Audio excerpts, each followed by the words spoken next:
Here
wish you were near. I'll keep you right here beside me. I need to know I'm not alone. Now take it home as the night begins to fade away to yesterday. I wanna stay in this moment here. I need to know which way to go. Now take me home as the night begins to fade away to yesterday. I wanna stay in this moment here with you.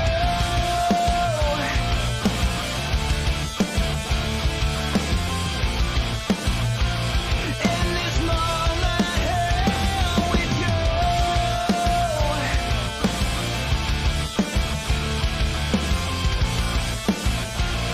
In this moment here with you.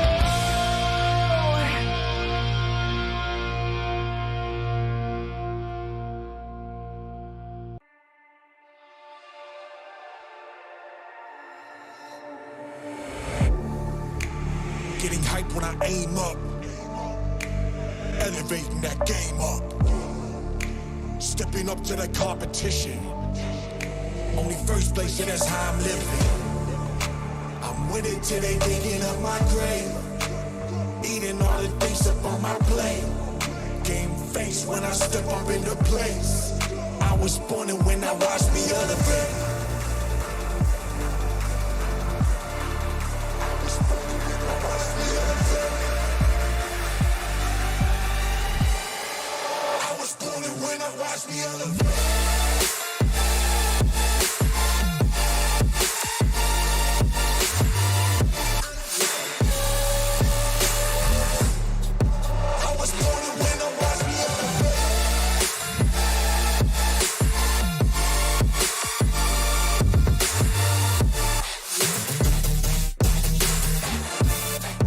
I was born and when I watch me elevate.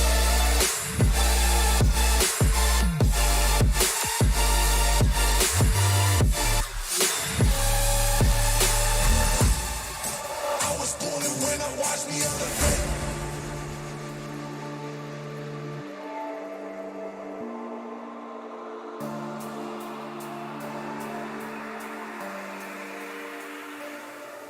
Yeah.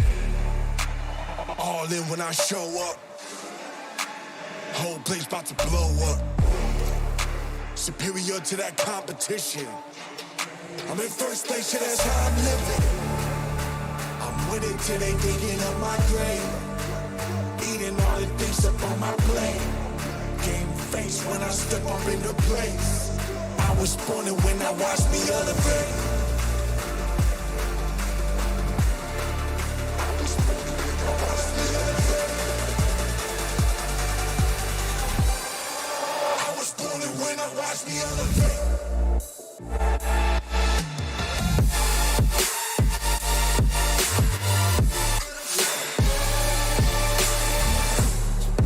I was born and when I watch me elevate.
like a locket. Carve your name in my mind, 'cause you. Simplay Motorsport, hope you're very well. A good evening to you all as well. I am your host, Mathew, as always, joined in the commentary box on a Wednesday night once again by my partner in crime, Dan Unorthodox Davis. Dan, how are you? I'm doing very well, Mathew. How about yourself? Very well, my friend, indeed. Looking forward to this one, the Nurburgring, Germany, we are at. And this then, the setting for today's battle. We've seen many a fight here at the Nurburgring over our time at Simplay Motorsport, Dan. And tonight, I reckon, is going to be no exception to the battles out there on the track. Yeah, definitely so. It's definitely a track that we know probably, what, 1/5 of it very well, and then the other 4/5 of it incredibly well, as this was the location of our 24 hours of the Nordschleife in respect of Sabine Schmidt, who sadly lost her life to cancer. But we raised an amazing amount of money that night. And to me, Matt, this place gives me a nice warm feeling now I come here. The fact that we've done something so incredible. Even though this layout in ACC is horrid, and I find it disgusting, but it is still a wonderful place to come to, and a place where all the best people come to make their names. The Nürburgring, the Nordschleife, one of the famous tracks in the world and a famous track in Germany for sure. Of course, as well, if you remember back to our last ACC season, the short one we did in between Project Cars 2, this was the track that we had to, we ended up racing on when we got the news that Queen Elizabeth II passed away. If you remember, a lot of the drivers ran a blue, white and red special tribute livery, in which we did a minute silence and sort of like a lap of honour in memory of Queen Elizabeth II. So the Nordschleife holds a lot of memories for a lot of people here at Simplay Motorsport, and like Dan said, none other than the Cancer Research UK charity event we did, in which we raised over £1,000 for charity that night, and that was all thanks to you guys in the who tune in and watch, and some of the drivers as well donated money, and what a night it was. What an event that was. But we move here for round 7 and 8 of the season, Dan, and this man on screen at the moment, Halty, has an interesting title challenge tonight, because he's 10 points clear of his teammate, but his teammate's away on holiday, so not here for tonight's racing. He's then got 23 points to his next competitor, which is Shane, who's just exiting the pit lane now. 23 points, but yet Shane, you have to say, doesn't really deserve to be 23 points behind in this championship battle. No, but at the same time, it's one of those situations where a champion is made by your overall season, not obviously just by your raw pace. So yeah, Shane has been very, very fast in most track sessions, most qualifying sessions as well. But overall, you still got to be that complete package. You still got to be the overall best of that year or series or championship, whatever it is. And I just don't think Shane's managed to just put it together. New game possibly, and it's just he's pushing a little bit too hard. Possibly the car as well.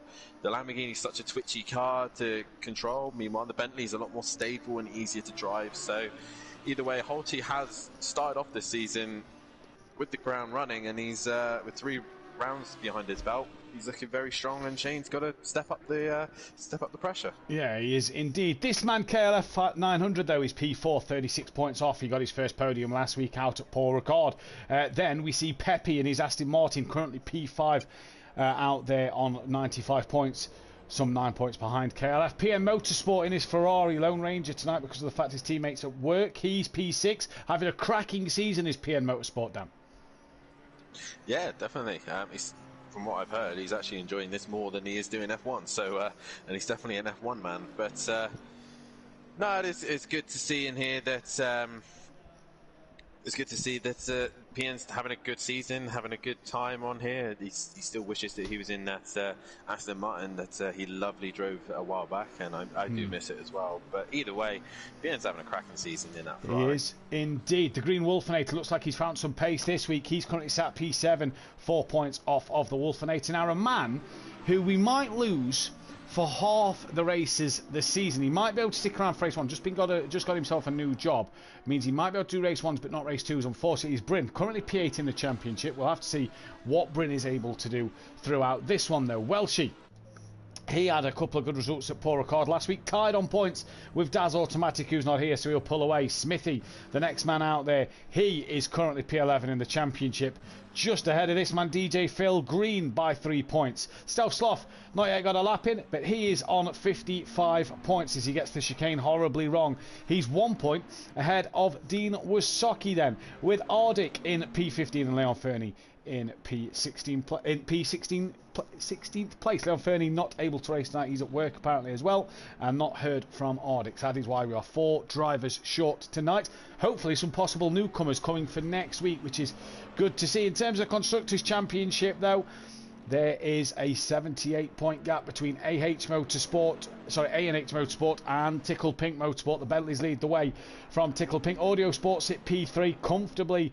ahead of East and West Motorsport. MC Motorsport then are P5, with the Racing Group the leader of the Independents. The Austrian Racing Club second place in that one on 84 points. That's the good one racing.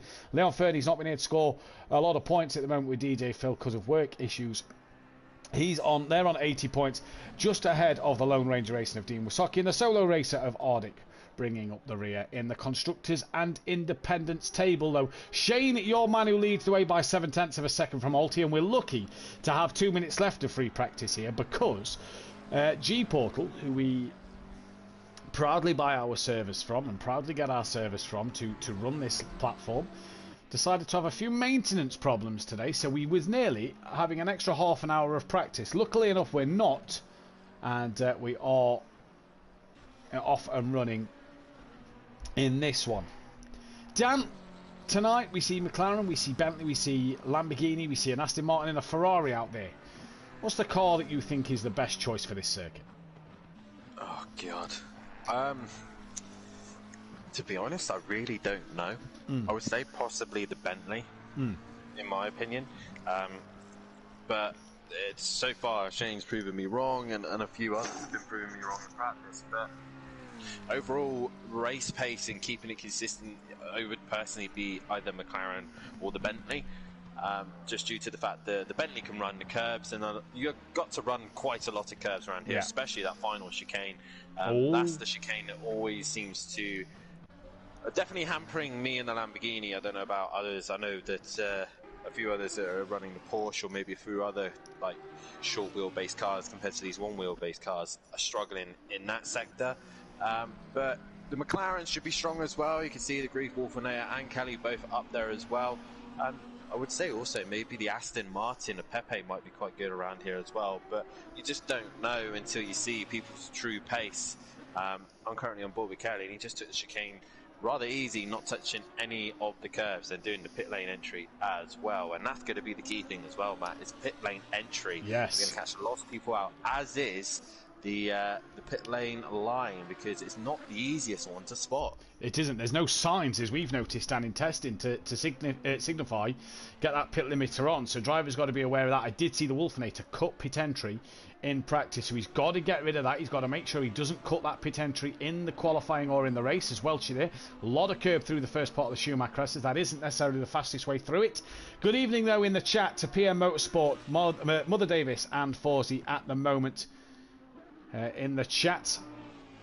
PN saying that he's retiring from F1 at the end of the season.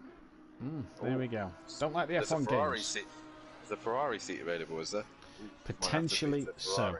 Yeah, maybe you have to get yourself. I've seen your contract negotiations. They don't end well. I end up going to a team that's actually faster, but on paper it looks slower. Yeah. Either way, though, hey, practice comes to an end, and 7/10 separates the top two. Just awaiting Welchie. Oh, horrible line there.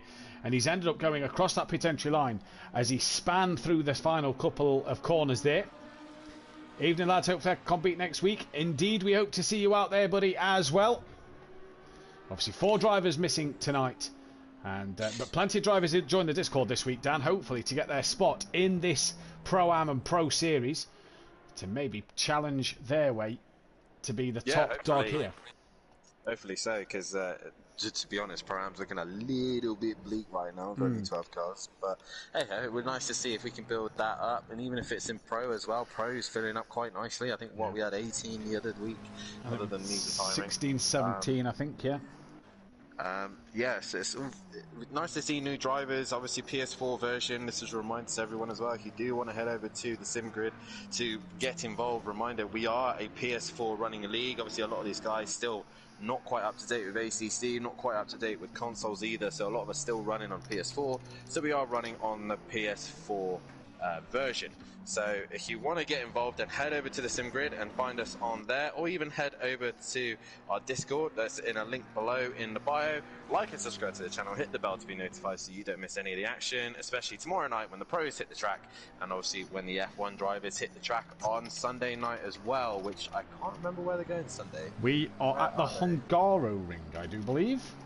The Hungaroring, the only circuit we're not running on ACC due to the fact that it's on F1. So could be an interesting one for sure. But Matt, tip for pole? Tip for pole. Gotta go Shane. Gotta go Shane.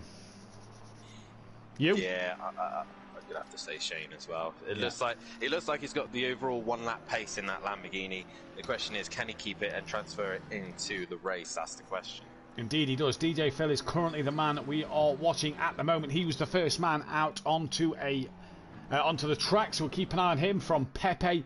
And where is our man Shane? He's currently the 3rd man out on track and has a good gap between himself, Pepe and DJ Phil. So plenty of time to see him maybe get another pole position. He's actually taken 4 pole positions this season. The man with the most poles in Pro-Am, obviously due to not being able to qualify for one of the Q2 events back at Catalonia. So he's had 4 pole positions. He's never been off the front row. He's taken all the poles in the first race, as DJ Phil has a big excursion there through the chicane, and that is going to mess his tyres up coming on to his first flying run here.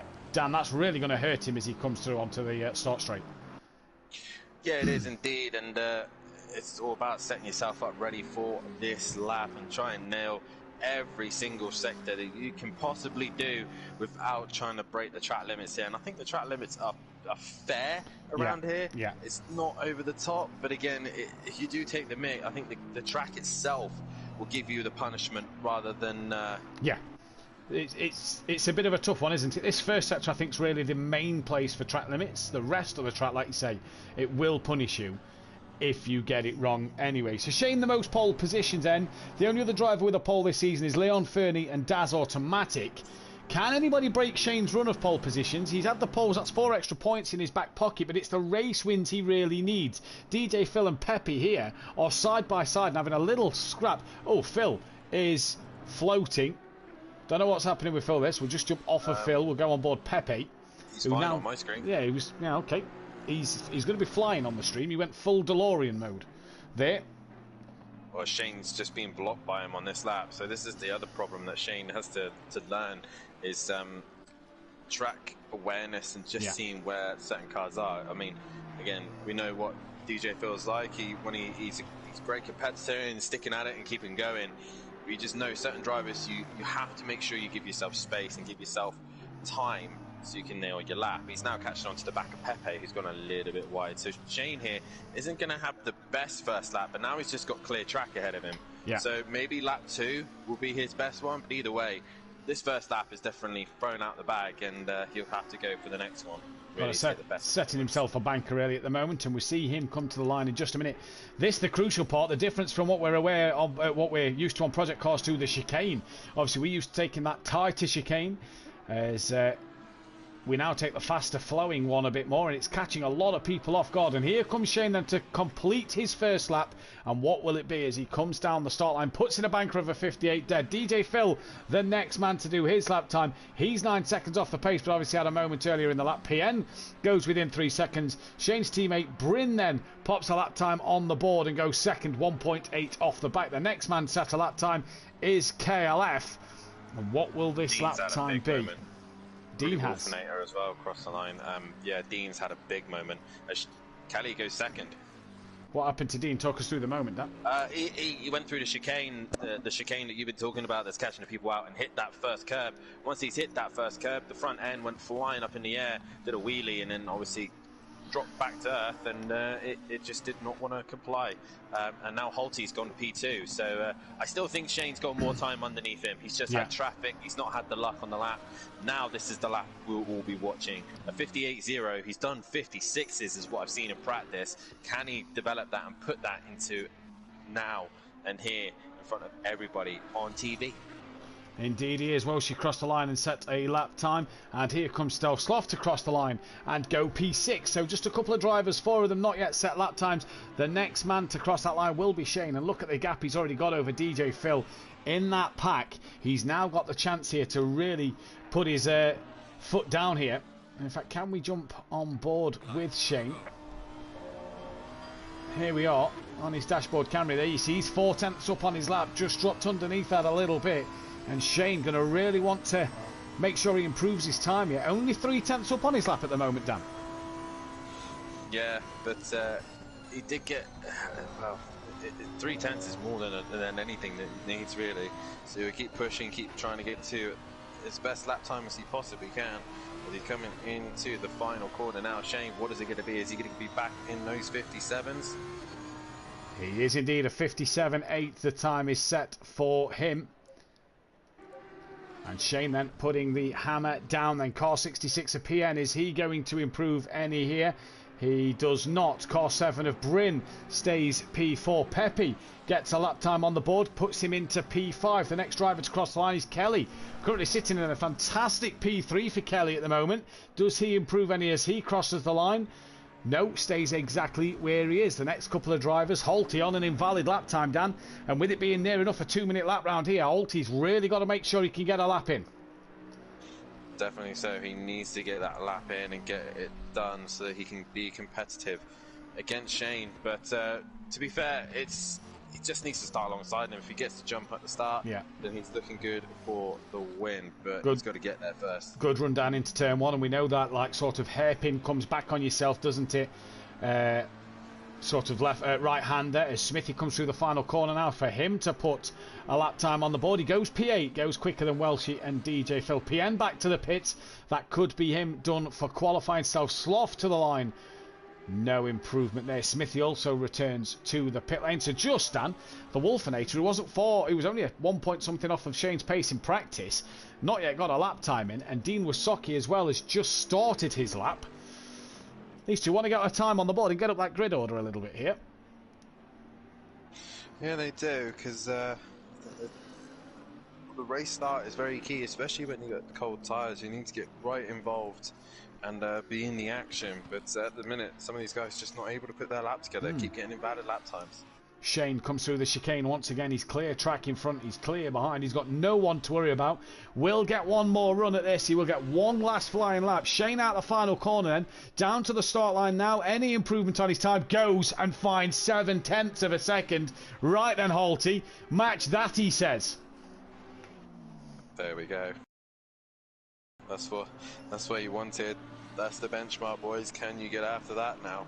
His teammate Bryn comes to the line now, and does he improve on his lap time? No, he does not. Pepe just behind him. He improves and puts himself up into P3 now. Car 53 of DJ Phil on an invalid lap time's coming across the line now. He'll have to go for one more run. All these drivers are getting KLF to the line. Does he improve to go back P3? No, he does not. 186, that's the Wolfinator. He's on a lap time, and it's valid. Where's this going to put him then out there at the moment? Goes only P7. That's a little yeah, I didn't expect that from him.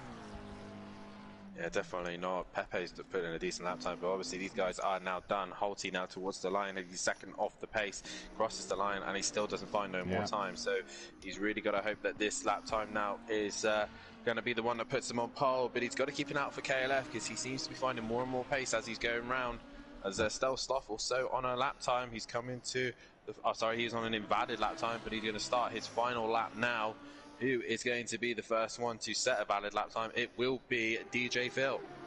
It will be DJ Phil. Dean Wasocki on an invalid lap time. He's got 21 seconds to get to this start line. Jeez, this is going to be close if he's actually going to even get a lap time on the board for Dean here. Otherwise, it's going to be last place on the grid. He comes through the chicane, gets it absolutely bang on. If you remember back to season 1 of Project Cars 2 reverse grid race, Dean took pole in the Corsa in the pro category, but he's got 4 seconds here. 3, 2, 1. Dean's not going to get a lap time in, and it's going to be a back of the grid start for Dean Wysocki then. Not the start to his night he would have wanted. No, definitely not. But it's not the worst thing in the world. He might get out of the first lap chaos, but who knows what's going to happen going into turn 1. It's a very, very short first race as well. Half an hour first race. Qualifying is done. DJ Phil, the first man on a lap, needs to find 1.4 seconds to get himself ahead of Welshie. And here he comes then. Towards the line he goes now. And can he find that 1.4 seconds he needs to get himself out of Welshie? Then he's just got, I believe, is that Kelly or Smithy in the back? I think it's Smithy. Taylor. It's Kelly behind him then. So Kelly getting a good benefit of slipstream here. Here comes DJ Phil. Does improve, goes P9. Kelly crosses the line.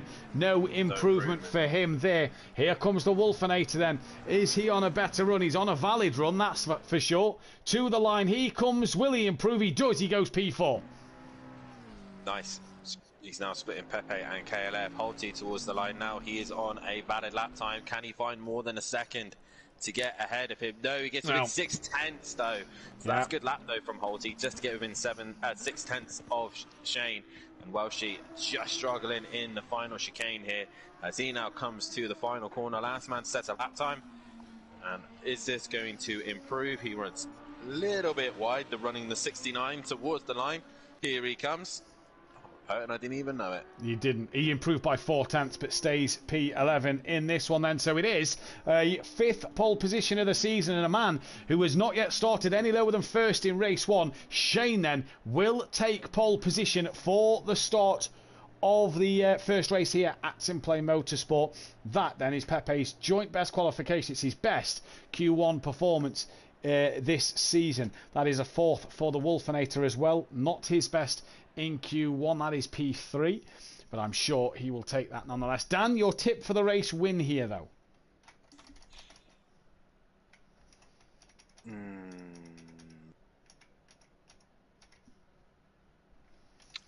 I'm gonna go with Shane on this one. I'm gonna go different, just for, you know, the value of it. I'm gonna go Pepe. So now Holty will win. Either that or Wolfenator or Kelly, yes. But I'm going to go Pepe. Yeah, I just fancy a new race winner here. I would love a race new winner, for sure. For sure, but Nurburgring definitely adds surprises to us, and what surprises is it going to give us here tonight? That is the question.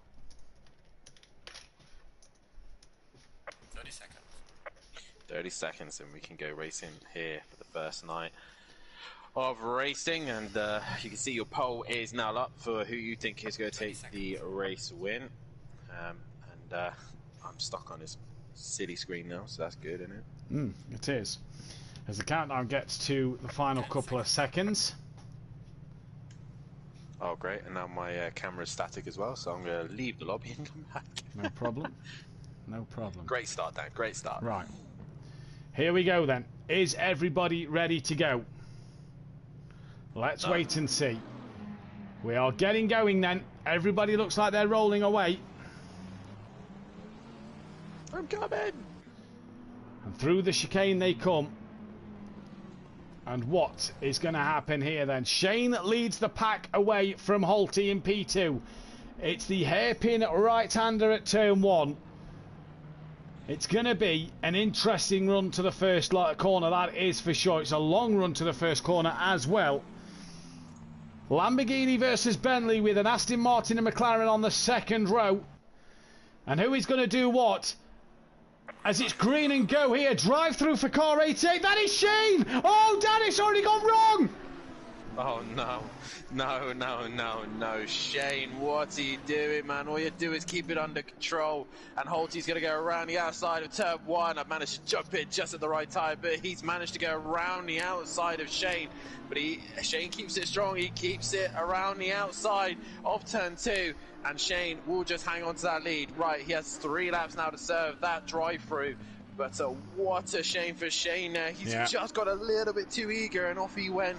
A penalty to his name. A man who's had a rocket ship start as well is Bryn. He's up to 6th place at the start. He's up to 3rd place, sorry, from the start. Holty's looking up the inside. Wolfenator stays in 4th, so I don't know what's happened to Pepe. He's down to 5th with Kelly, I believe, down in 6th place. Obviously, the leaderboard will update as it goes through. Kelly has got Stovsloff right on the back of him. No, he's at Welsh, I believe, on the back of him.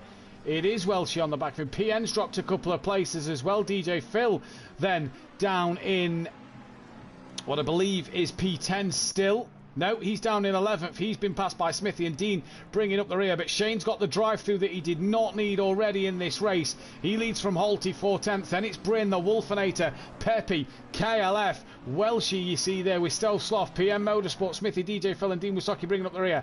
Who's going to do what though? 0.4 of a second separating the 2 leaders.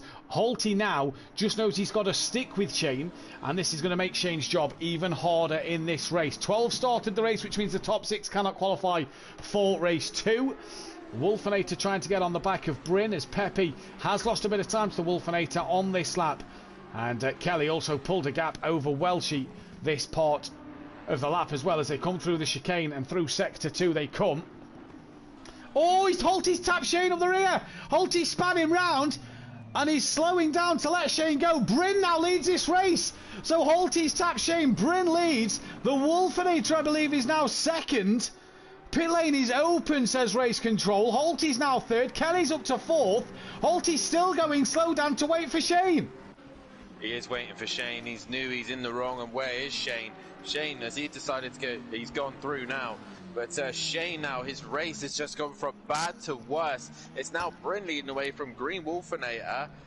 Kelly's up to 3rd. Yeah, Kelly up to 3rd. And on the back of the Wolfenator here. But Dan, look at the other gainers from this. Welshie's running Welshie's on the back of P5, which is Pepe, with Stovsloff there as well. Yeah, great start for all these lot. The 2 championship contenders have really thrown themselves a problem here, because all Holty had to do was just follow him. That's all he had to do.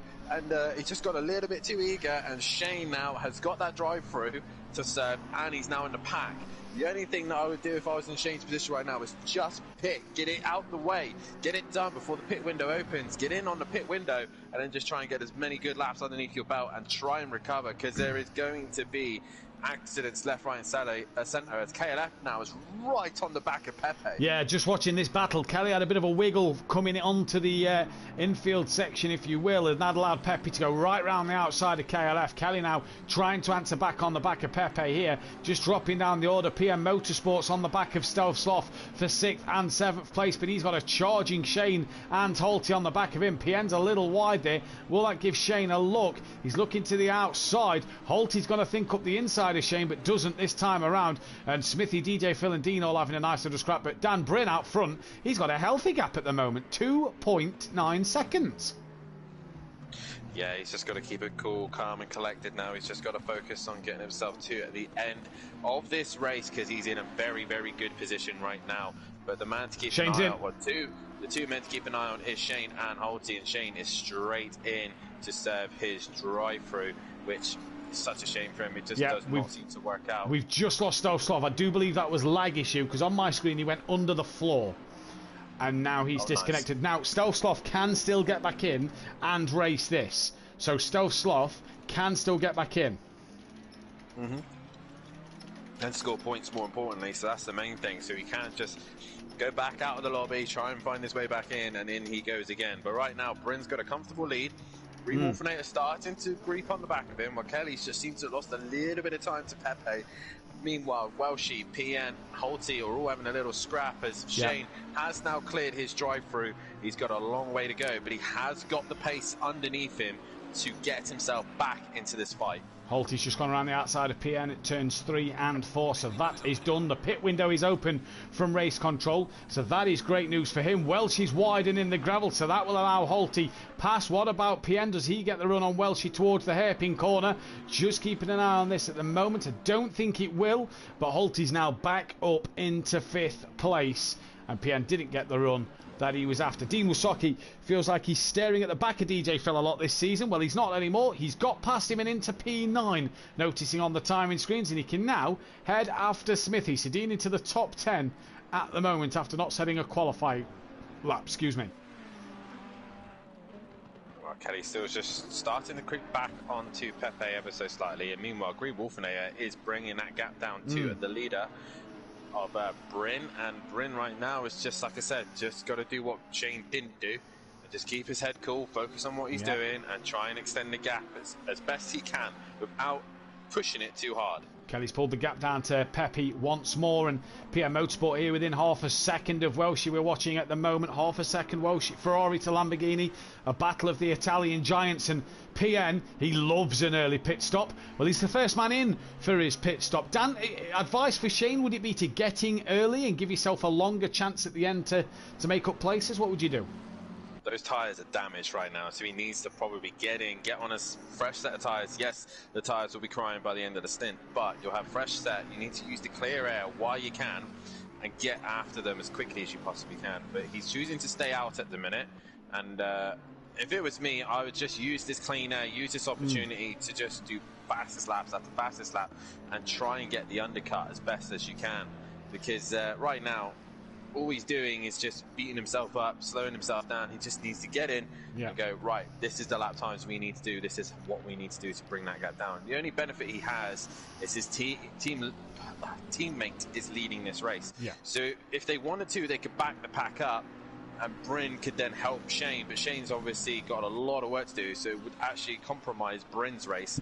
So Bryn right now would just have to focus on getting himself as far away from Green Wolfenator, Pepe and Kelly as best he can. I agree with that. Dean nearly outbreaks himself into the back of Smithy there as this fight between Smithy D and DJ Phil rages on then at the moment. I've just noticed the Green Wolfenator's got that time down to 1.2, and PN's pit stop is done and dusted, and away he goes in this one. And evening to Mike Matthews in the chat, and Peaceful Stepdad as well. Great to see you here. Don't forget to hit that thumbs up button, subscribe to the channel if you are new, and hit the bell to be notified. Smithy, though, a lot of pressure from that looming Bentley and other McLaren in the background then. That's with us a second between all three of them here pretty much, and this turning into a lovely little battle. We've seen some good battles at the back of Pro-Am this season at the moment. Yeah, there's been some great racing for sure, and makes me question sometimes that Pro-Am is actually cleaner than Pro at times, but either way, we will deal with that card tomorrow night and see how it goes. But at the minute, Dean right on the back end of Smithy right now, looking for any opportunity to make his way through. Just watching Holty go around the outside of the final corner of Kelly. Kelly has the inside line coming into turn 1, looks to defend the inside line as they hit the brakes now. Holty looks like he's got it done on the brakes, but Kelly keeps that nose in, and he's a wily old fox, and Holty now spins Kelly round. He's carried on his way though, Holty, this time. Yeah, Dean's also made a place on Smithy. He did it right around the outside of the final corner. Now DJ Phil was on the attack of Smithy into turn 1. And Holty getting himself in a lot of trouble tonight as Phil nearly hits the back of Smithy there, who Smithy nearly hits the back of Dean. So Dean breaking a little bit early into turn 1 and has caught the other two McLarens out. But Holty, what are you playing at, man? Maybe those brakes aren't quite warmed up yet, or maybe he's got the wrong brakes fitted. Well, we'll have to wait and see, but little naughty from Holty there. I'm sure we'll see that one in the steward's room. While this has all happened, Welshie has pitted, and Smithy only 8 seconds off the back of these three here, so he's getting himself back onto their sort of pace. Dean's got 16 seconds to Kelly as they cross, although Dean's got to cross the sector time, so is Kelly, so I feel that may change when they cross the sector beam.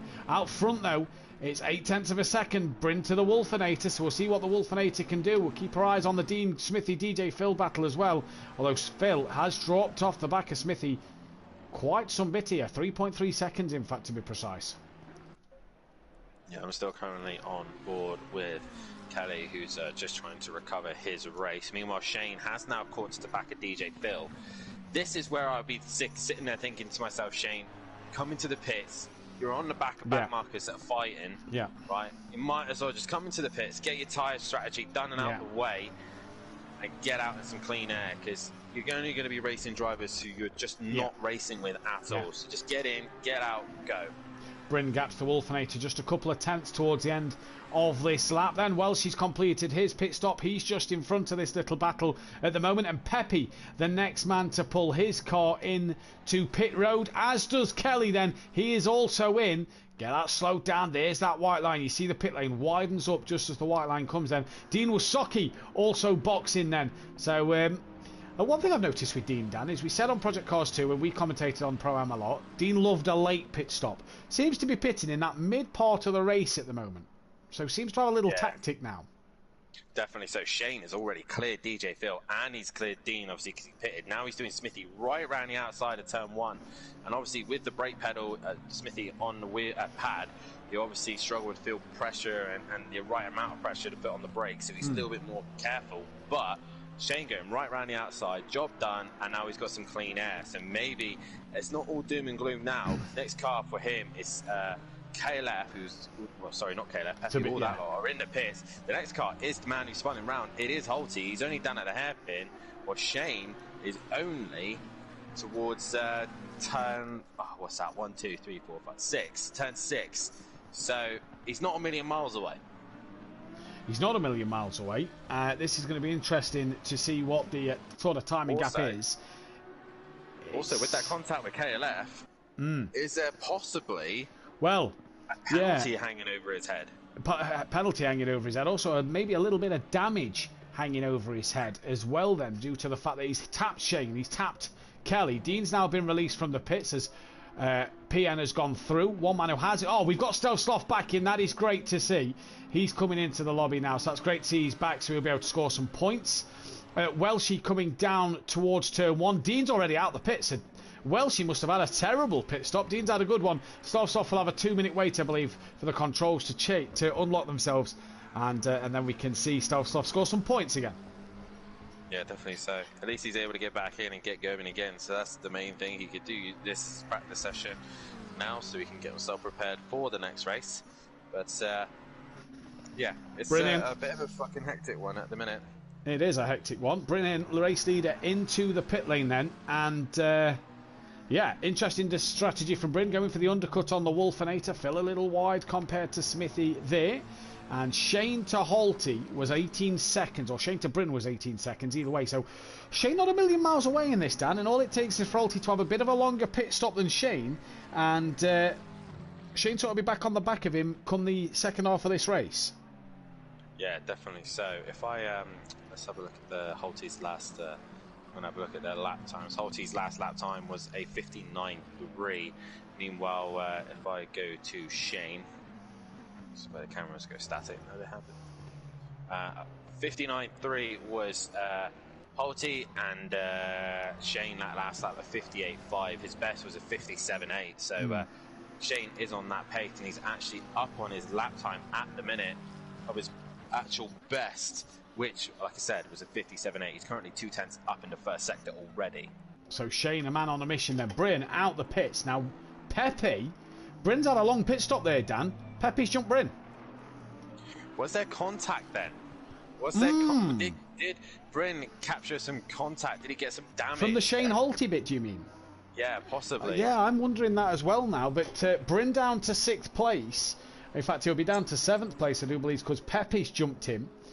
So that's an interesting one to note then. Dean got the race leader on his back, obviously not obliged to move out the way. And Dean carries on going then. He bulls to one side and pulls back in. He's got Welshie hunting him down.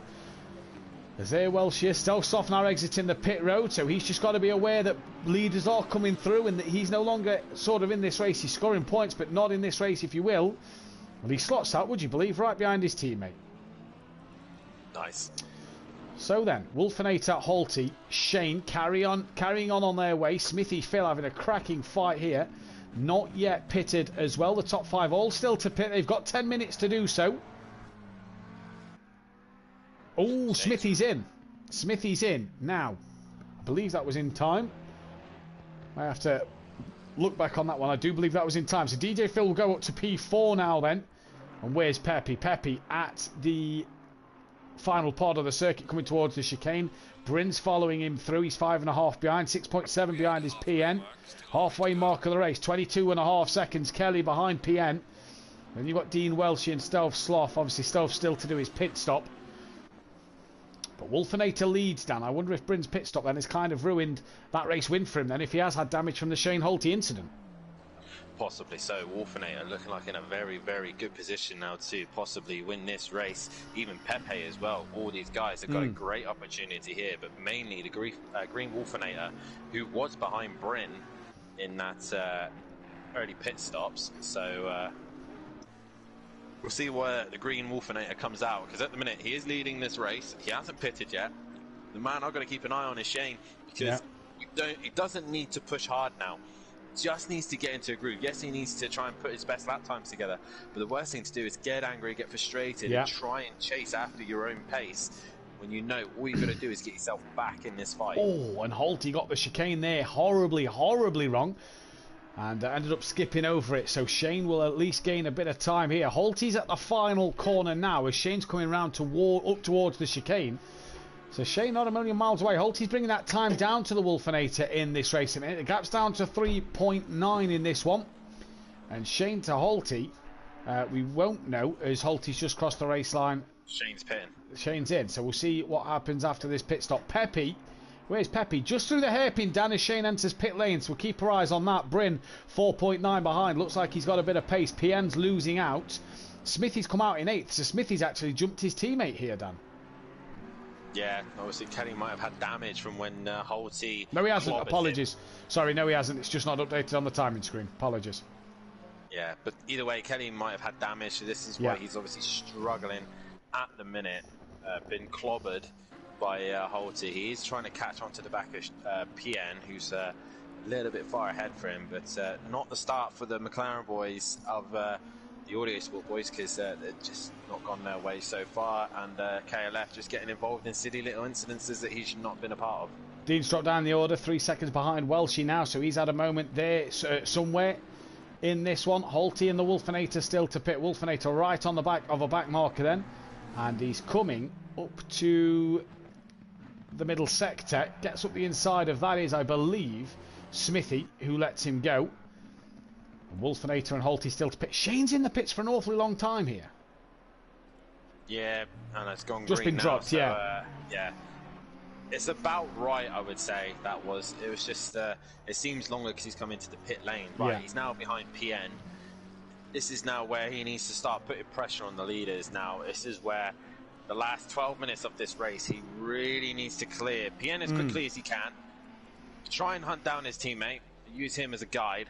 But right now, they're all in that scrap, and it all just takes Holte and Green Wolfenator to mess up their pit stop as Green Wolfenator is in, and Holte continues on going. He needs to make sure that now, yes, he might have a penalty over his head, but also he needs to be making that gap as quickly as he can, just in case. I wonder if the Wolfenator's pitted due to the fact that there's traffic ahead, and he doesn't want to be involved in it. Pepe then at the hairpin corner. He goes round as the Wolfenator stops. Brin's 4.3 behind. As Shane just tumbles down the order, I think, to behind PN. So that'll update now. There's PN to 6th. There's Shane in 7th, 2.2. And PN's 9 off of Brin. So doable for Shane to maybe get into that top half of the non-qualifiers here and to get into that top 5 as well, maybe. Yeah, possibly. So he just needs to get himself some points in this race. Obviously, yes, there's the downside of not being able to qualify for race 2. But also it's more points available. So what do you want? Do you want to be on pole and an easy win and get some points, or would you rather have the pace and know that you're able to attack and try and push for a race win in race 2? Yeah. You gotta play the maths game here. Of course, really. Of course you have. Wolfenator out the pits and on his way then. DJ Phil is in the pits. Pepe did not jump the Wolfenator at all. Wolfenator's through turn 1. Here comes Pepe. Across the line he goes. So he's now up into 3rd. Brin will come and take P4. And then out the final corner you see PM Motorsport and Shane then. Shane already on the back of PN. He's within a second of PM Motorsport, and you have a feeling this will be done this lap, as that then is a car exiting the pits. That's Phil who's not done his pit stop. Phil, once again, not getting those pit stops done. He needs to get those tyre changes done. If he doesn't change the tyres, the game won't recognise it. It was a quick pit stop. Yeah. But there's the reason why. He hasn't changed tyres. He hasn't changed tyres, so he's got to come back in. He's dropped to P5. Oh, PN, little wiggle, gets out of it, lets Shane go. He knows Shane's not his fight. PN, a very clever race driver, and makes sure that Shane is out of the way. And Shane then now moves up into what is effectively P5. Holt is in the pits from the leads. This is going to be interesting in terms of where Shane comes out in relation to him. Wolfenator, I imagine, will be in the lead of this race. Dean, 3.2 still to Welsh, so not making much progress there. Everybody pretty spaced out at the moment, but Phil, what have you done? Maybe a bit eager in the pits, didn't get it quite set up correctly, and he's just made that slight error, made that slight mistake, and he's now going to be chasing lap times again, just so that he can get himself back. And what do we think the pit loss is here, Dan? About 45 to 50 seconds in and out with the 30-second stop? Yeah, possibly, maybe more, like 50 seconds, maybe.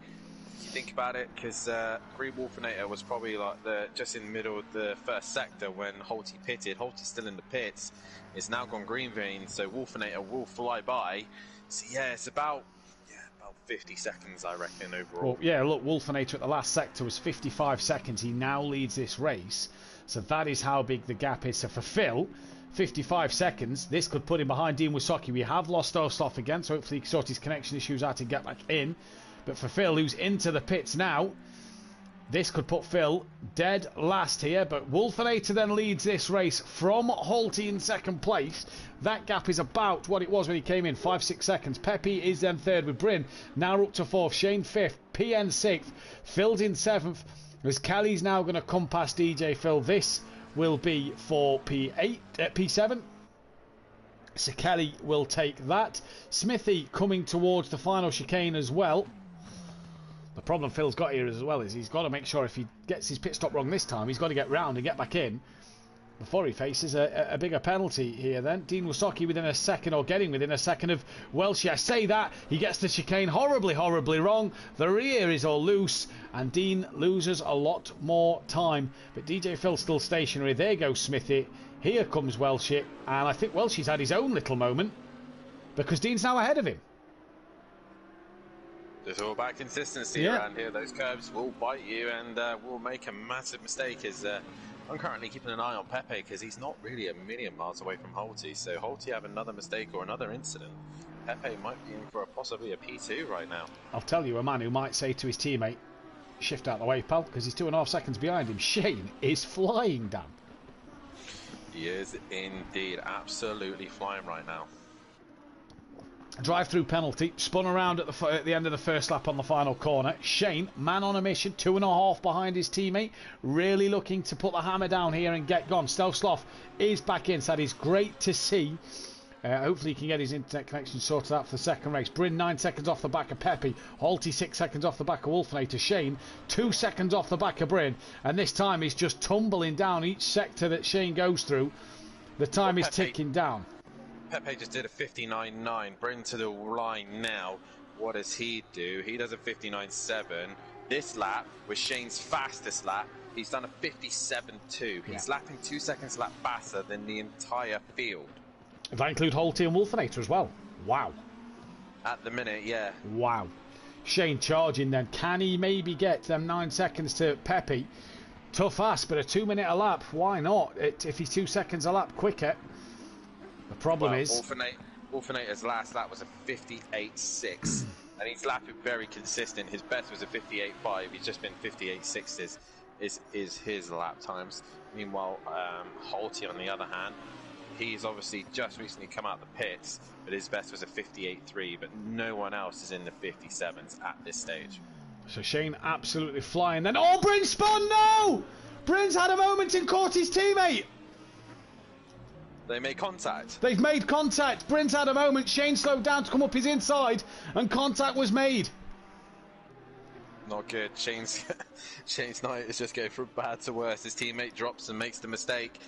PN's not quite close enough to capitalise on Bryn right now, but Shane once again, a drive through his own mistake. He should not have done that in the first place. Yeah. Then Holty then gave him a little kiss up the rear, and around he went, and it was just drama from then onwards for Shane. It's just not worked out whatsoever for him tonight.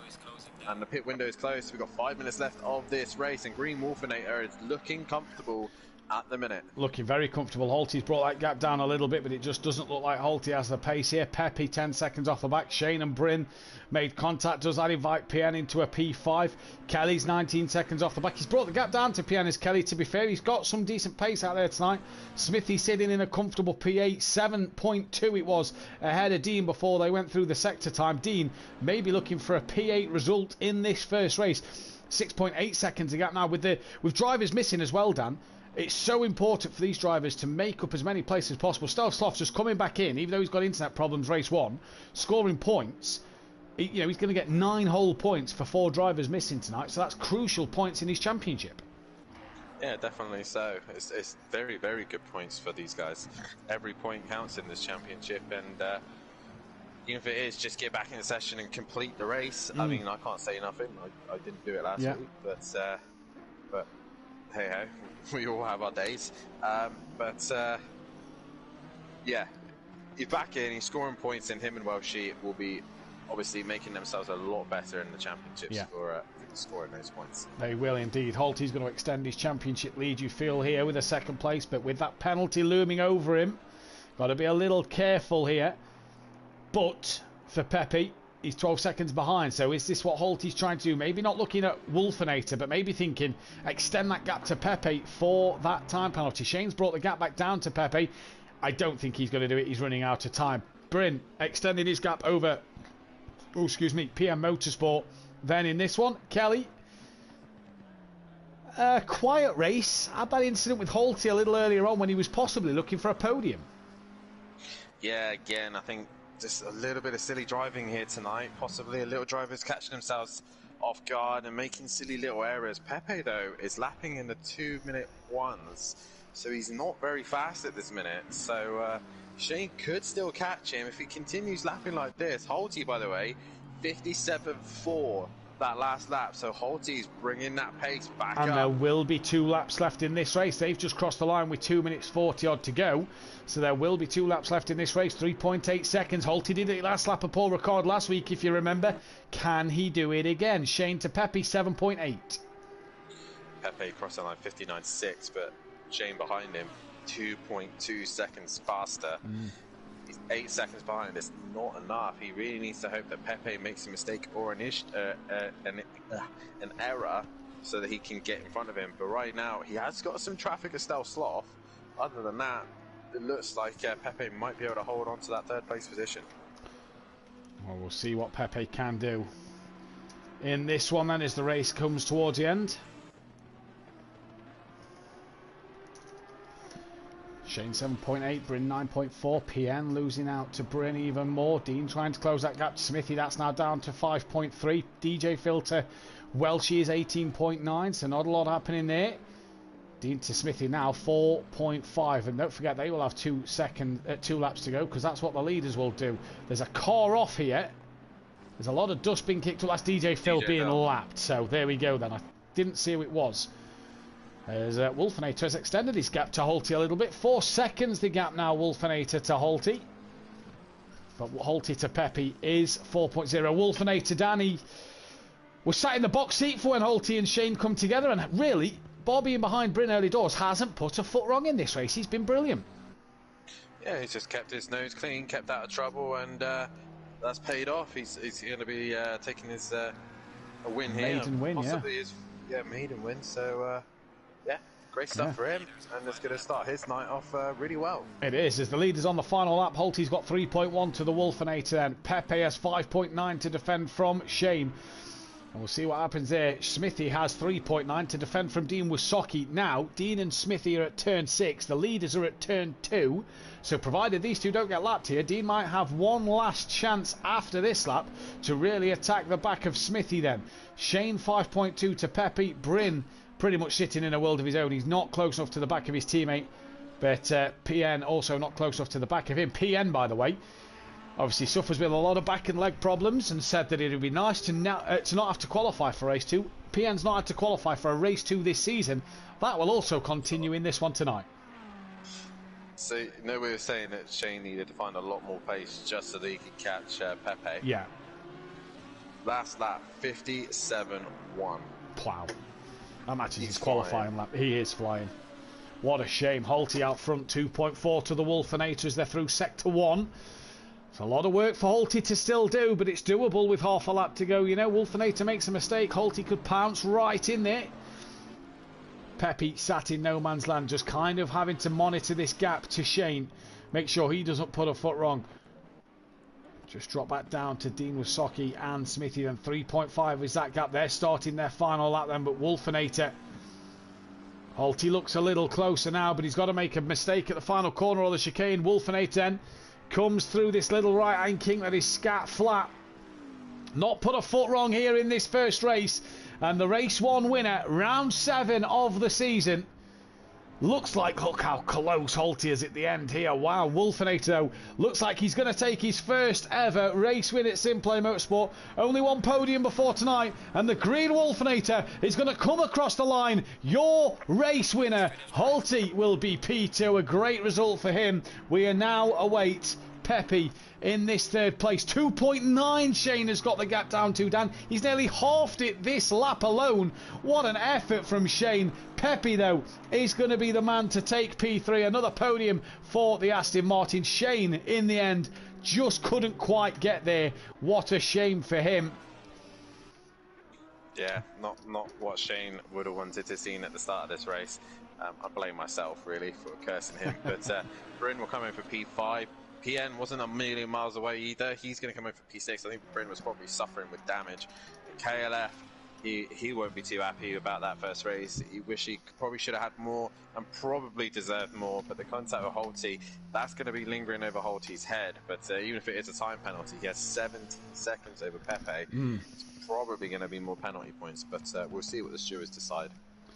KLF then round the final corner then, and he's going to be the next man to cross the line. He comes across to finish P7. His teammate Smithy, good P8 for him, although his race isn't yet done. You hear the purr of the Bentley in the background. That's Dean Wasocki. Smithy needs to make sure he nails this chicane. 2.9 was the gap as they come to this sector point. Dean's been charging on Smithy for the last couple of laps. That is now 2 seconds. So Dean's took 9/10 out of him. Smithy needs to get this section right, as does Dean, though. They both get it bang on, so Smithy is going to finish P8, it looks like here. Good result for him. Dean, he qualified 12th, he's finished 9th. It's places, I'm sure he'll take that one and be happy with that. So Smithy finishes 8th. Dean Wasocki, P9. Welsh is going to come across the line for P10. DJ Phil, 11th. He has already finished, and Stelfsloth P12. Now, Stelfsloth has a 130-second time penalty to his name.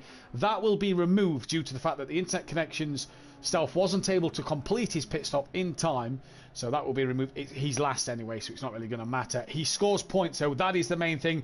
We, though,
To Simplay Motorsport here with Sholty in the commentary box then, as we'll get into the driver interviews in just a moment's time. But first, a run through of the championship standings. 338 points left up for grabs for each driver and 637 left in that constructors battle, and it's Sholty who leads the way from Shane now by 26 points. Argent drops to third, 33 points behind, with Kelly staying in fourth place, but the Wolfenator 8 points behind him. PN still up in 6th place with Peppy in 7th. Bryn 8th. Welshie 9th, 1 point ahead of his long-time rival Smithy, with DJ Phil 11th place. Dean Wasoki's P12 with Daz Automatic dropping to 13th. Stealth Sloth up to 14th ahead of Ardic and Leon Fernie. Then in the constructors looks like this. ANH Motorsport are 64 points clear in the constructors. Tickle Pink obviously pulling points back with no Argent tonight. Audio Sport 100 points behind, but they've pulled away from East West Motorsport with no Daz Automatic. MC Motorsport then in P540. The Austrian Racing Club lead the independent standings ahead of the Racing Group Aston Martin team. That's a good one, racing of DJ Phil and Leon Fernie still behind two of the independents, with Dean Wasoki gaining on the back of him, and the solo racer P10 of Ardic rounding that up. We've got Sholty in the box. Dan, just before we get to Sholty, tip for the Q2 pole position with half the grid not able to qualify. Is Kelly able to qualify? Kelly is. Kelly for pole. Kelly for pole. You know what? To be different, let's go Dean. Fair enough, fair enough. In fact, I remember Stealth Sloth saying once last season he's never on these poles. Let's put Stealth Sloth on the pole just in case. Right then, we are joined by Sholty in the commentary box. Obviously, we do need to sort out this communication thing with our new drivers. But Sholty, talk us through that one, because it was a bit of a disastrous race for yourself, really. You made contact with Shane on the first lap, and it kind of put your way down the field waiting for him. Yeah, it's a frustration race. All I can do is apologise for Shane for tapping his rear. He just caught us off guard braking on the last corner, and I spun it round. I thought the best thing I could do really was just pull over and then let him go back in front. But obviously that dropped me down to 10th or 11th then, and then just had to fight through the pack. Yeah, fight through the pack. You did that quite easily. You seemed to pick off drivers one by one, especially when they made their pit stops. Nearly had the Wolfenator in the end as well. Yeah, I was catching him. Tyres started going off towards the end, just pushing a bit too hard. Yeah. It's not one of my strong tracks, this Nurburgring, so this hour race is going to be a struggle for me, I think. We saw the first 2 weeks at Catalunya at Silverstone, the Bentley really be dominant, especially in your hands. Last week at Paul Ricard, it didn't seem to have the competitive edge in terms of outright pace. What's it like here at the Nurburgring? Because the McLaren boys look like they've come to play, and Shane as well, still proving that Lamborghini is one to not mess with. Yeah, I've seen the times Shane's been doing that. I think yesterday he got into 156. It's such a speed that he can carry through the corners in that Lamborghini. I'm having to lift and coast through some of them. Yeah. He seems to be able to brake a lot later than me. It's quite a heavy lump, this Bentley, when you're braking. So I'm just playing around with the brake bias, especially on the first corner. It's quite a heavy braking area, that. But yeah, it's just a frustrating first race for us. Race 2 looks like you're going to be starting towards the back of the pack, though. Obviously, a few cars missing tonight. Should be no problem. Yeah, I find it is quite a hard track to overtake on this. Yeah. You've got to be really patient and just bide your time. But I think the best time to overtake people is when they're pitting. Yeah. And this one now, if I get on the podium, fair enough. If I don't, just try and get for maximum points for this one. Well, we'll let you get to it, Sholty. We'll let you get prepared for the race, and best of luck, mate. Thank you.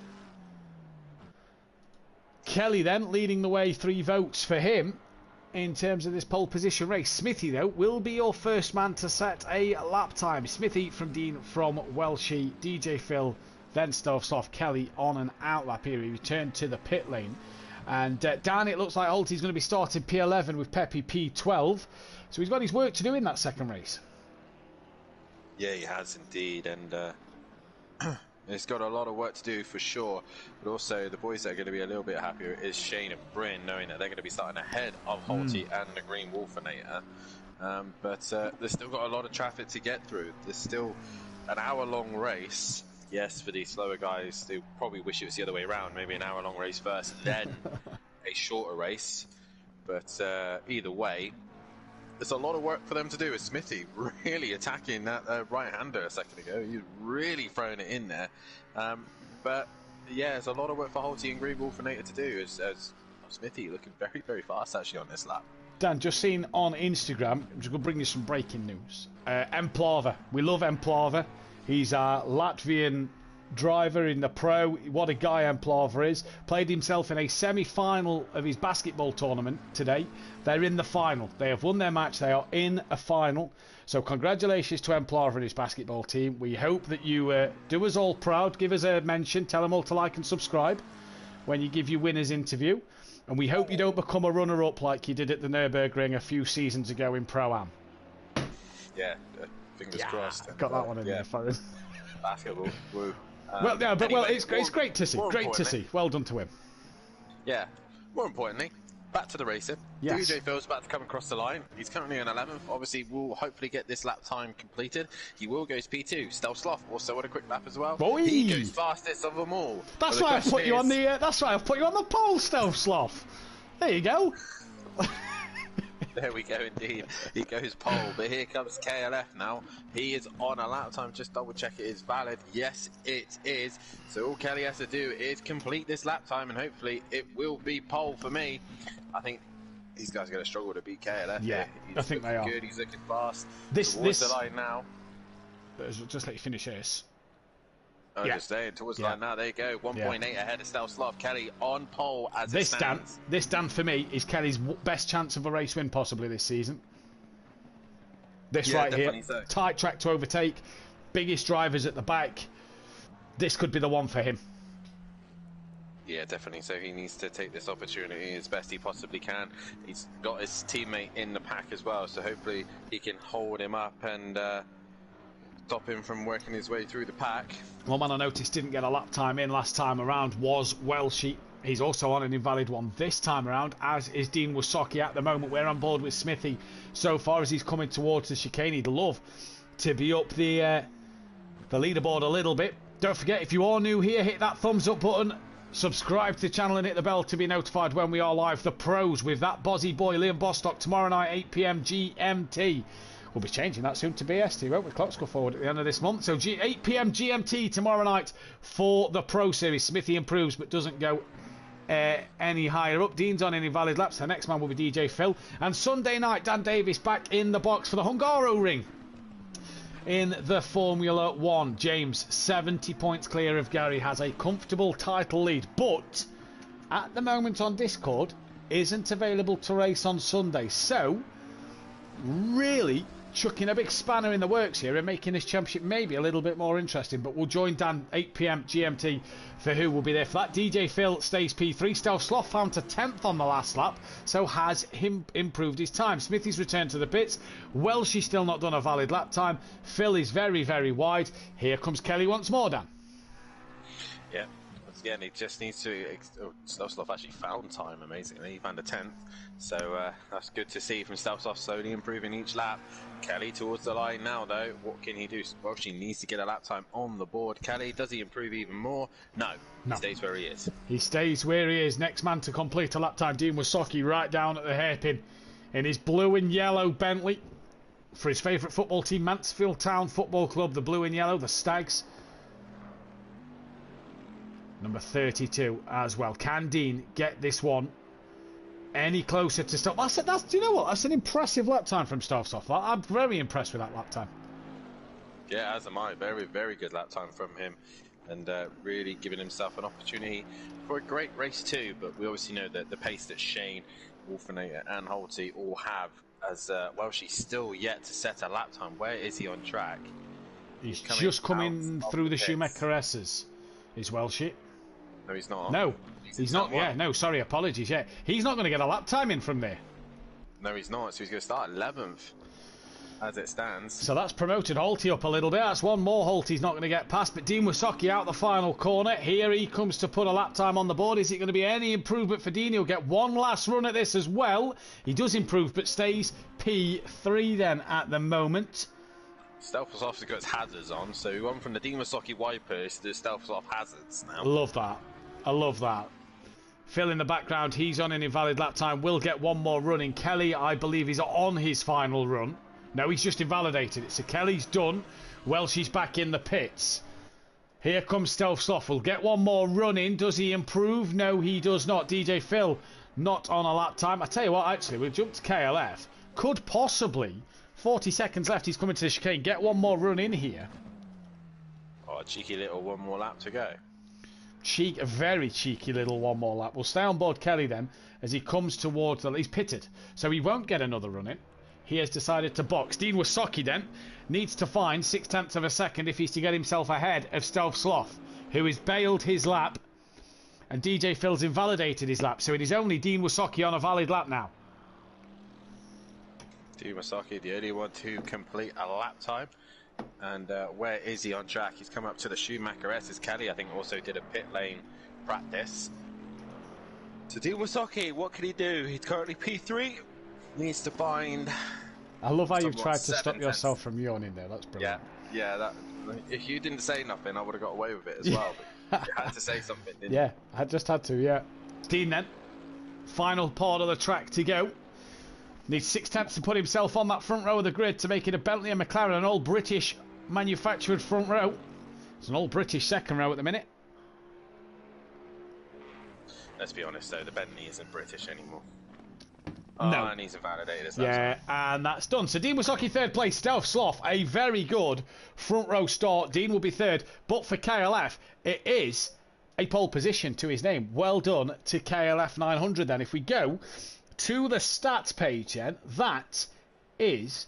So Shane's took his fifth, that's his seventh, that's Shane's seventh pole position, puts him on the same as N Plava, BT Targa, Monkey Boy and Sutty.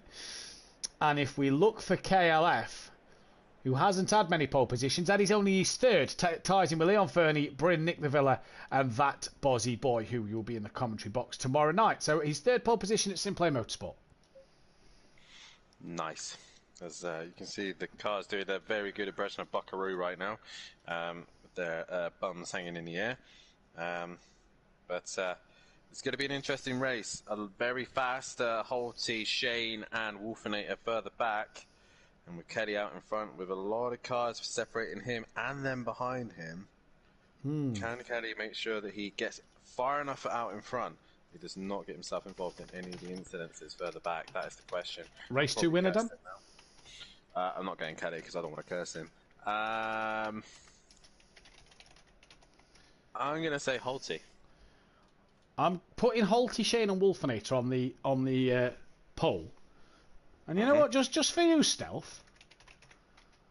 Put you on the pole as well for a cheeky race 2 win from the front of the grid. There you go. Seemed to work for you for pole position. You got you on the front row. Have a cheeky race winner pole. I remember him putting in the comments, oh, I'm never on the poles here. What have I got to do to get on the poles?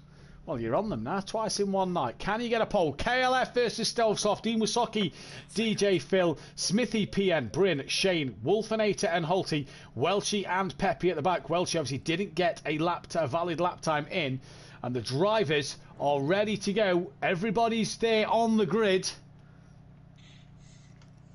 It's going to be exciting. This could be an interesting one. Shane's got to get his start right. Holty's not got to hit anybody here as we go racing. And Kelly's just got to disappear into the distance. That's all he has to do. As we're about to get away. Well, she just not with the best qualifying. Needed to get that lap time in, so he's got a lot of work to do from there. But Kelly versus Stealth Sloth on the front row. Not often we hear that one, is it? No, it's not. KLF then will be feeling the pressure here. He knows this is one of his best chances. And especially after the carnage of last week, Dan, of Paul Record, if you remember, in that reverse grid race with Shane and Bryn and Holty all having incidents. A chance here. We are green and go then. The green flag's waved from the stewards, and it is Kelly who gets a good launch. Dean Wysocki, look, having a look already in the middle of the pack between Stealth and KLF.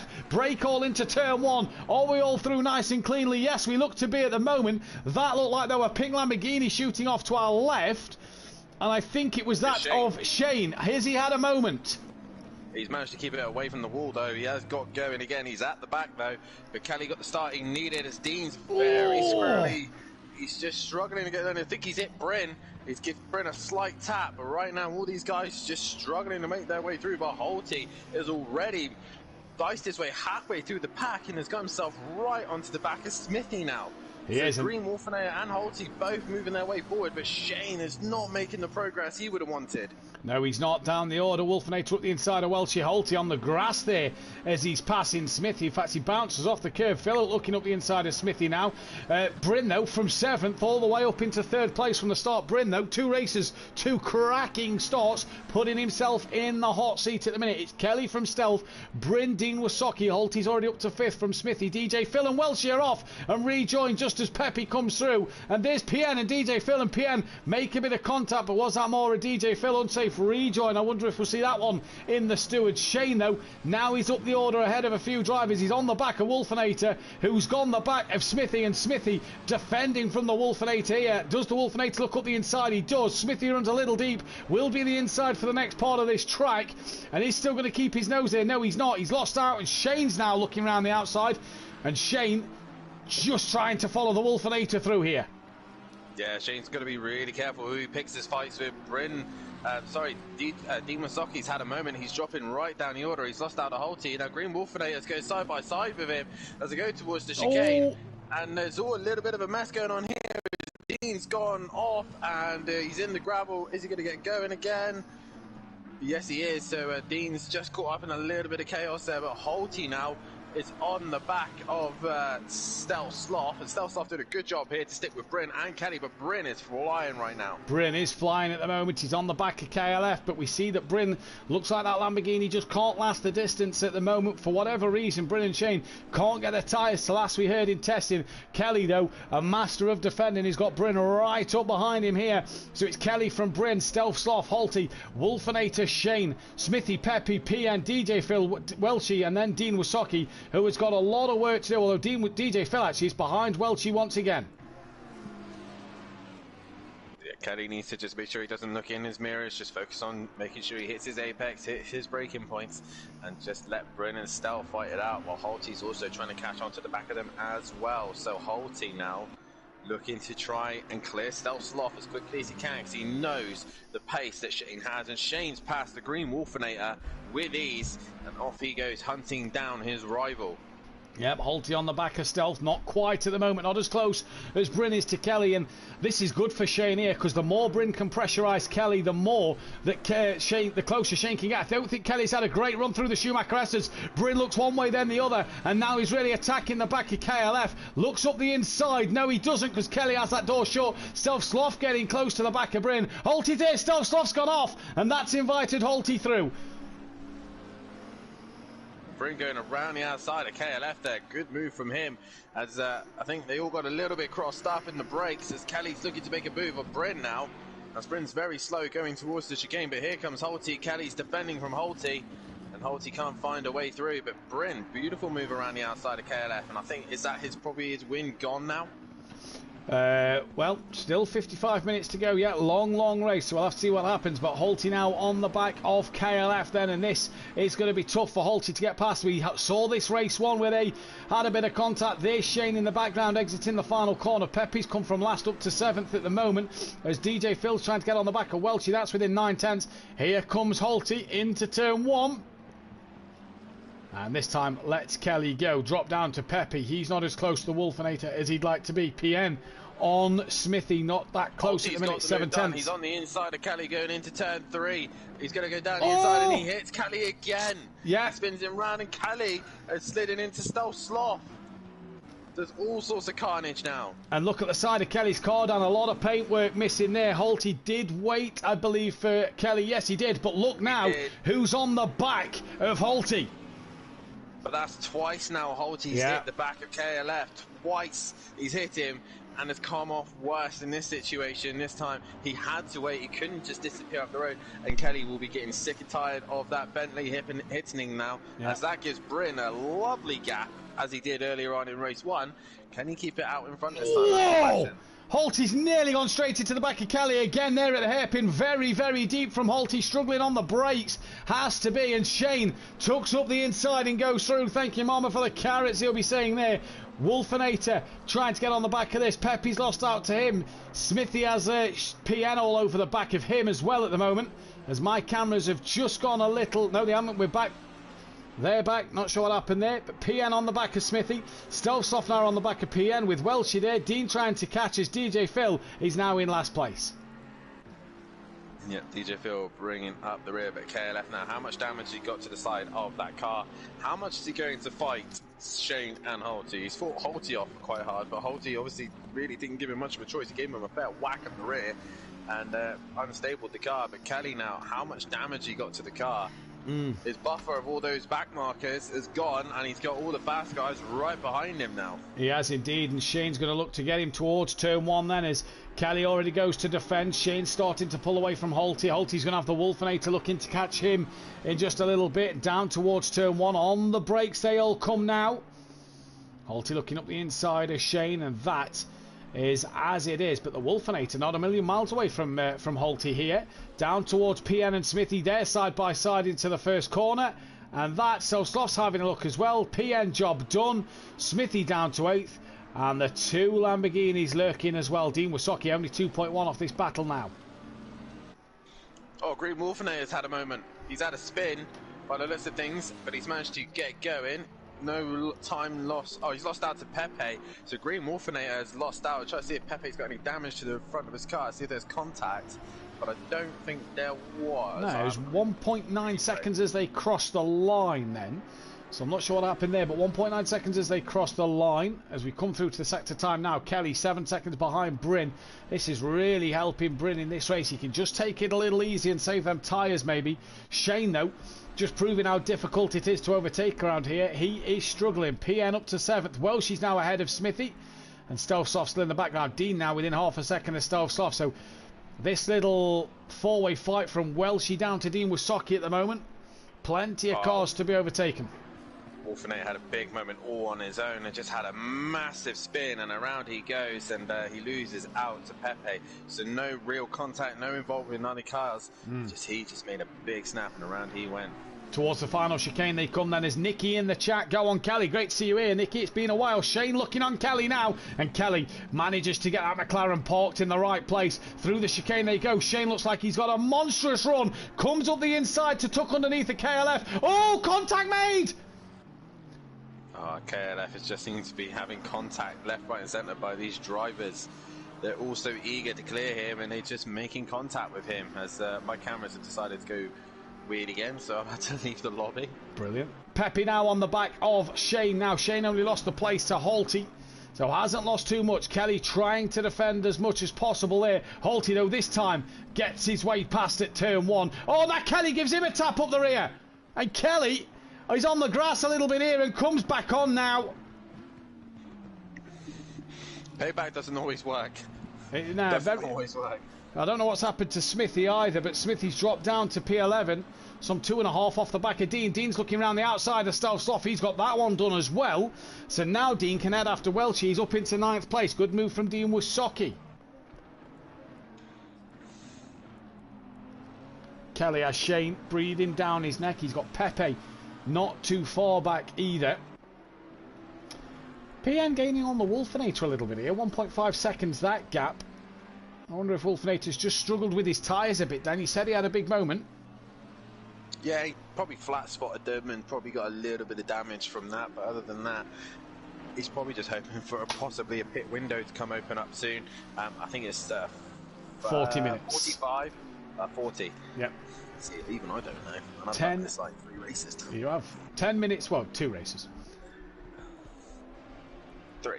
I did race 1. Yeah, race 1. You've done 2 1-hour races, haven't you? You missed the last one, didn't you then? I did, yeah, I've done 6 hours, I know what I'm doing. Shane though within half a second now of KLF 900 as they look to make battle once again towards the final chicane. Kelly has just found himself in the wars a bit tonight, but so though has Holty and Shane. And Pepe lurking in the background. Bryn had an 8-second lead as he come through sector 2. that gap is now, as Holty crosses the line, 8.8. So Bryn, comfortable lead at the minute. Evening, Matt and Dan, I'm always here, only to hear the smoothness of your voice as well, Nicky. Thank you very much. Did you try to make it sound Made like it try, yeah, tried to make it sound a bit trying to smoother. sound like James Bond then, were you? It's like, Yeah. oh, Miss Moneypenny. No. No. Nicky, though, on the back of KLF, You should have heard it last week, Nicky. You got a name completely wrong. I'm never going to let them live down that moment. That was just absolutely brilliant. He called somebody a dick. It was great. He's not here Absolutely tonight, amazing. so we can't say to make that mistake again, though. But Stealth Sloth, Kelly, Shane, on the back of KLF. See, he's even getting drivers wrong now. And this Danny's just proving how difficult it is to overtake around here, isn't it? Because Shane, a lot more pace, but just cannot seem to get past Kelly at the minute. You need to have a massive advantage in either braking or just general grip, and at this minute, Shane just does not have that at this minute. He needs to get a good run out of the final corner. For me, the only real overtaking opportunity is the first corner. Yeah. That's really the only overtaking opportunity that's easy and comfortable to do. If you get a good run out of the final sector as they're coming into now, this short left into a long right, if they can get a good run through here and maybe get the overlap going through towards the chicane, they might be able to outbrake him. But again, it's still just a little bit too risky. You're more relying on the driver on the outside to let you have that inside line for the corner, aren't you, than getting the job done yourself.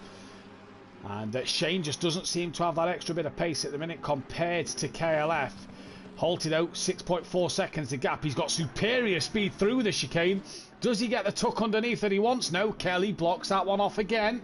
And proving why Kelly is one of the toughest defenders here at Simplay Motorsport, doing a fantastic job. Dean within 1.2 of Welshie. Stealth Sloth within 0.3 of Dean Wasocki. So Dean in a bit of an MC Motorsport sandwich here then as he's trying to make his way through. Oh, Welshie! Oh, what a error! What's happened? Dean has hit the back of Welshie. Welshie's gone on into the last corner. He's put two wheels on the curb and has driven into the pit wall. The entry of the pit wall, Welshie has driven into it. Dean has then caught the back of him. That may give Dean a little bit of damage. He's got past. The position's done. But Dean may have... but Welshie there, that is one for the comedy highlight reel, I'd imagine. Oh, I just come across it, yes. So Welshie just got a little bit too eager on turning and bang, into the back of him goes Dean. Well, Won't be living that one down, will he? he will not at all. Shane really pressurising that rear end of the McLaren of KLF. Bryn now 5.9 to Holty. So Holty really on a charge at the moment. Shane wants to clear Kelly and get that car into some clear air then. As up towards the Schumacher S as they come yet another time. Pepe 2.4 back, then the Wolfinator 1.4 behind him. Here comes though Shane once again looking to the outside of Kelly. Gets alongside him now. Can he keep it around the outside? No. Kelly just better on the brakes through there and knows that if he runs that little bit deep, look, he's got that inside line for the next part. And Shane here just losing a lot of time behind KLF. Stealth Sloth to Dean. Stealth Sloth right on the back of Dean Wasocki here. Not close enough to make a move though at the moment. We'll just have a look into this braking zone before jumping back to Kelly. No, doesn't do it yet. Shane though. Shane looked at it. Sorry, Shane looked at it. Kelly's just compromised his line, and that's now allowed Shane to go down the inside. Kelly goes off track. He squeezes him to the pit wall. Kelly runs a little bit wide. Shane's still there. Shane's got the drive. Shane's got the better tyres, better life. And he'll have the inside for turn one. This is the move that he needed to do. And just probably like Paul Ricard, you had to set yourself up before even the corner comes. And Shane down the inside. Kelly's trying to squeeze him, trying not to make it easy for him. And Kelly goes right around the outside of turn one. Better on the brakes, lifted off the brakes, got the car turned in, and stays in front. Shane must be getting really frustrated because who's coming in now? Yeah, it is Pepe in the background. Oh, Shane and Kelly really going toe to toe here. Kelly proving why it's elbows and knees out, like Nicky says in the chat. He is everything is hanging out for Kelly right now. He is defending like a fighter and a warrior at the moment from Shane, because Shane getting frustrated the fact that he can see Pepe and Green Wolfinator in the background. is really going to be putting him under some pressure. Just drop back to Stovsloff and Dean. Stovsloff into turn 3 and 4, right on the back of Dean Wysocki. Smithy on the back of Welsh, who's got damage, and Phil's on the back. In fact, no, I think Phil's ahead of the pair of them. Phil is ahead of the pair of them. Back to Kelly, though, out front. So far, doing a terrific job. Wolfenator's got Pepe down. I've missed that one. Yeah, I missed that one as well. I was too busy watching this scrap, but I think Pepe might have gone wide somewhere, and Green Wolfenator just down the inside. But Kelly not giving it in. She's really. Oh, he's off! He's off! Oh, Kelly's off. Where's that? That's the Schumacher S's. And I missed that. Just Probably looked touched at the the chat a moment. Yeah, I'm wondering if his car got a little unsettled here then. But Kelly off. Shane's now up to 3rd. Wolfenator 4th. And Pepe up to P5. PN has just got past KLF as well. And next then, Dean Wysocki, Stovsloff, DJ Phil, Welshie and Smithy. Smithy's trying to get on the back of Welshie here. Kelly's probably got major damage now, and he's trying to recover himself back to this race, but yeah, not the night Kelly would have wanted, and a lot of it was just not his fault. Yeah. Not his fault at all, and he's just ended up in other people's incidences. Early pit stop for Kelly maybe, and get these tyres towards the end. Then Smithy trying to hunt down after his old adversary in Welshie, but Stovsloff, he's really on the back of Dean Wysocki here. Stelf is really trying to put pressure on this Bentley. May have some front end damage as Stelf has a little bit. Look, you see the bonnet just slightly lifted. That'll be from when I believe Holty spun Kelly round in front of Stelf, I think it was, earlier in this race.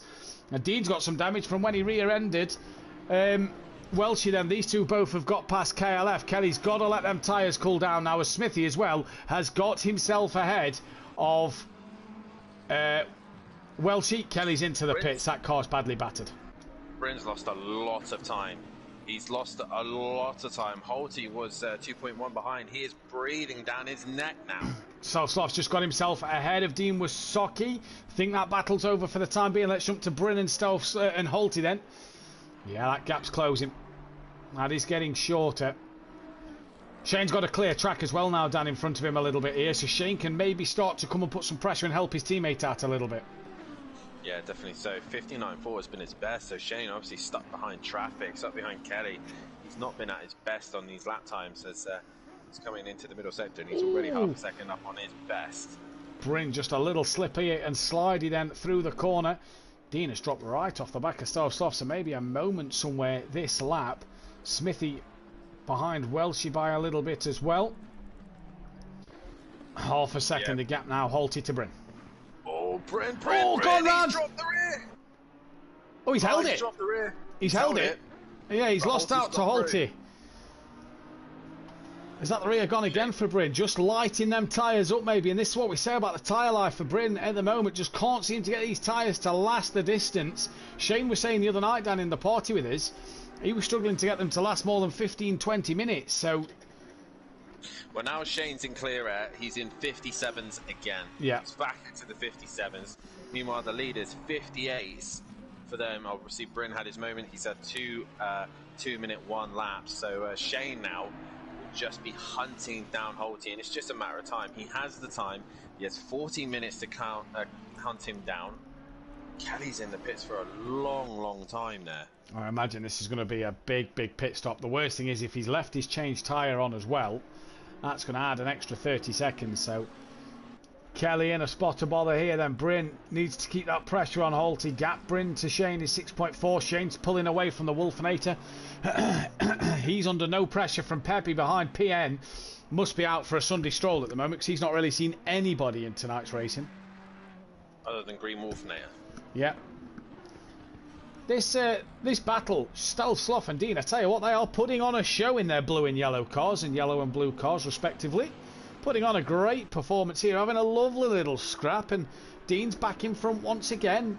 It's all for P7 and 8 at the moment. Kelly's out the pits now, but obviously has to complete his mandatory stop a little later on. Well, at the end of this lap he can serve it. So we'll see what happens there. Stealth now is trying to hunt down Dean Wysocki once again. A great little battle in this fight. Yeah, definitely so, as Shane already now starting to work his magic onto his teammate, who's I think has had another moment. because he's now 5 seconds off the back of Holty, and Shane is now only a second behind Bryn. So the pit window opened in 7, 6, 5, 4, It's 3, open. 2, 1. Ah, well, it's open for me. It's been open for 20 seconds. It's only now been open for these guys, so something's wrong with your game, mate. Oh, Stealth bounces on the curb and has gone into the side of Dean, and has spun Dean. He spun himself around. Dean Wasoki's gone off with him. Not as far in. I think Stealth clipped the wall. Dean's managed to keep going. Where's DJ Phil? He's coming round now.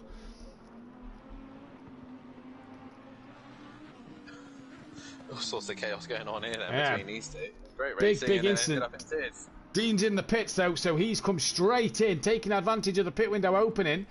Stealth Sloth stays out. He's wide and deep at the final corner, so Smithy, Welchie and Kelly's now going to get himself unlapped from Dean. And you have to say that Dean may have a lot of damage. Let's quickly get his stream on and just quickly see the damage. Shane's ahead of Bryn here, and he's now 7 seconds from Holty. So Bryn just got to let these tyres cool down, maybe get himself in the pits. Yeah, I think now is probably the best time for Bryn to come into the pits, while Shane is now looking to try to put the pressure on Holty. It is now time for Bryn to get in, get himself recovered, get those tyres on, and try and get himself to the end. Yes, it's a longer stint, but he's just got to look after those tyres towards the end of this race. As he's gone very, very deep. I think he's got the wrong brakes on possibly, because his braking is awful at the minute. He's gone very wide, and Green Wolfinator is hunting him down. Just looked at Dean's stream. He is on 49.6 seconds worth of a penalty. Of pit stop, sorry. There's Holty now in the final corner. Shane, what does he do? He continues on. Bryn is into the final corner. He's going to continue on as well, as will Green Wolfinator. Pepe, kind of in no man's land, as we said, Matt. He's just on his own business, as is PN. He's definitely in no man's land. No one around him at all. He seems to have a load of cars one end of the circuit, and then a load of cars at the other end of the circuit. And one of them is Stealth Sloth, who's now trying to defend from DJ Phil. He's in the thick of it tonight. He's Stealth, as Dean Wasoki finishes his pit stop, and he has been released. He's on his way out the pits. He comes out the pit lane now. Welshie, the next man in the pits, he'll be in there for a while with that damage that he's got. Does Stealth and DJ Phil decide to pit? Well, Stealth can't, because Welshie's still in that box. If that goes green and Welshie starts to move, then Stealth can pit. But Stealth has to stay out while ever Welshie is in that box. DJ Phil, though, is free to pit whenever he wants to and doesn't decide to pit yet. So Kelly's unlapped himself from Dean and Welshie. Kelly on track is, thought of pitting there maybe, but stays out. And has now gone very deep at the final corner. Not sure what happened to Kelly there. A bit of a moment for him coming through the chicane. I wonder if he's had a mistake, and that's why we saw him all over the place. So he's unlapped himself from Dean and Welshie. Welshie's just coming out the pit lane now. So for Kelly, he's got to get past Welshie, pull away from Welshie before he pits in this one. So he's at his battle now, Dan. Dean and Welshie, do we think? Yeah, I think that is. Kelly's still got a lot of work to do. It's a yellow flag. Oh, 186. That's the Wolfinator. He's off. And that looks like a scuffed up front end. That is the exit of the Schumacher S's. And he's been passed by Pepe, with PN not a million miles behind. Nicky, be a pleasure to have you in the commentary box. Not spoke to you in a while. Oh, yes, please. Be a pleasure to speak with you in the commentary box. That'd be lovely. As at Wolfinator then, struggling. Willie box for damage. Holty stays out. Shane stays out. Bryn surprisingly stays out. Pepe stays out. I think Green Wolfinator's got a box here, Dan. Bit scuffed up on the rear and a bit scuffed up on the front. That McLaren looks a bit of a mess. He does box. Yeah. PN stays out. Oh, sorry. Just knowing the fact that I've got to go back to work tomorrow is just horrific, and I'm yawning like an absolute lunatic. Don't you hate it when you have a holiday and then you've got to go back to work and it's like... I think what's made it worse is obviously trying to work around my holidays around the work staff. So obviously I didn't want to leave them in the rubbish and have a whole week off. So instead I've decided to have 3 days off, then go back in for 2 days, have another 3 days off, and have 2 days off. So 2 days of work, it seems completely pointless, but hey ho, it's the fun of having a holiday and not using them. But either way, I'm there next week, says Nikki. Make sure you have the PS4 version downloaded, or else you can't get it. Yeah, it'd be nice to have Nikki back in the chat. And where has ProLap's gone? I've got a PC now, boys. Where have you gone? You know, what's happened? You know, Kelly, we've been doing endurance races without you. Kelly on the back of Welshie here. Yeah, we've nicked Dan now. He's a part of Simplay Racing, boys. Don't you worry, we've took him. Kelly on the back of Welshie here. This for position, but obviously Kelly's got to pit. Stealth is in the box as well. So Stealth and the Wolfinator in. And now this already feels a long stop for the Wolfinator, who's just ahead of PN. And PN's now at the Schumacher S. So maybe not that long at the moment. What did you say? About 50 seconds in and out? He's away now. About that. Yeah, about 50 seconds. So he's away now. He's down at turn 1, 34 minutes 3 seconds. So 50 seconds from that will be 43 minutes 10 seconds by the time he's at the Schumacher S's. I don't think it's going to take him that long, but we'll see. We keep our eyes out on it. PN though up to P5. Kelly still struggling to get past Welshie at the moment. Is fixed up McLaren, trying to get past yet another Lamborghini. Holty had a big wiggle in the final corner. I say a big wiggle, just an awkward slide that won't help his tyres, and the car would just feel horrible at that point. So not in the best ways, but Shane bringing that gap down 3.9 now. You could tell that the Wolfinator's had a bit of a longer pit stop. Schumacher S's PN was at, and I said 50 seconds from that would have been 33 minutes and 13 seconds. We're at that moment, and Wolfinator's only just going through the hairpins. That shows you how long a stop he's had extra, at the fact it's nearly took him a minute to get through the Schumacher S's. Yeah, just over a minute, look, on entry to Schumacher S's.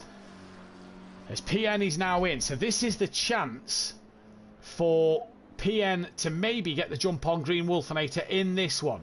PN stops at his box. He's now in. Shane 2.8 off the back of Holty. Yeah. Not really much going on in this one, Matt. It's really more the gap between the leaders is now it's 2.8. Holty is losing time to Shane. And I'm going to do my classic thing of seeing what lap times, and Shane's in the 57s consistently.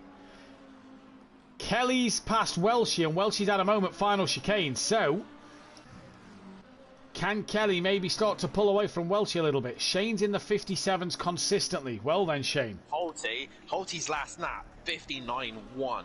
Well, Shane's last lap was a 57.4. Shane's flying. Holty's coming through the chicane. There's Shane 2.6. He's coming through the chicane as well. None of these boys pitting yet. No, Shane is. Shane's in for the box. Undercut down for Shane then. Yeah, this one's going to be interesting now. Shane's played this quite well, because if he gets out now ahead of... He needs clear traffic, for starters. So the closest to him is Bryn and Pepe. Pepe's bringing that gap down. Bryn can't pit. He has to carry on. Pepe has pitted. He did cross that white line by the looks of things. Maybe. But Pepe into the pits. DJ Phil now is in 5th place, obviously with PN still yet to pit. So far... Shane basically all he has to do is nail the lap. He's got a little bit of damage to the front end of his car. He has. Welshie's off again. He's got big damage to the side of his car, it looks like. PN come out behind the Wolfinator. And... yes. Welshie's struggling here. He's hit something. He was off at turn 6. He's now at the hairpin. Welshie's got damage here. This playing into Kelly's hand, who's coming onto that back straight part of the circuit while Welshie's at the Schumacher S's.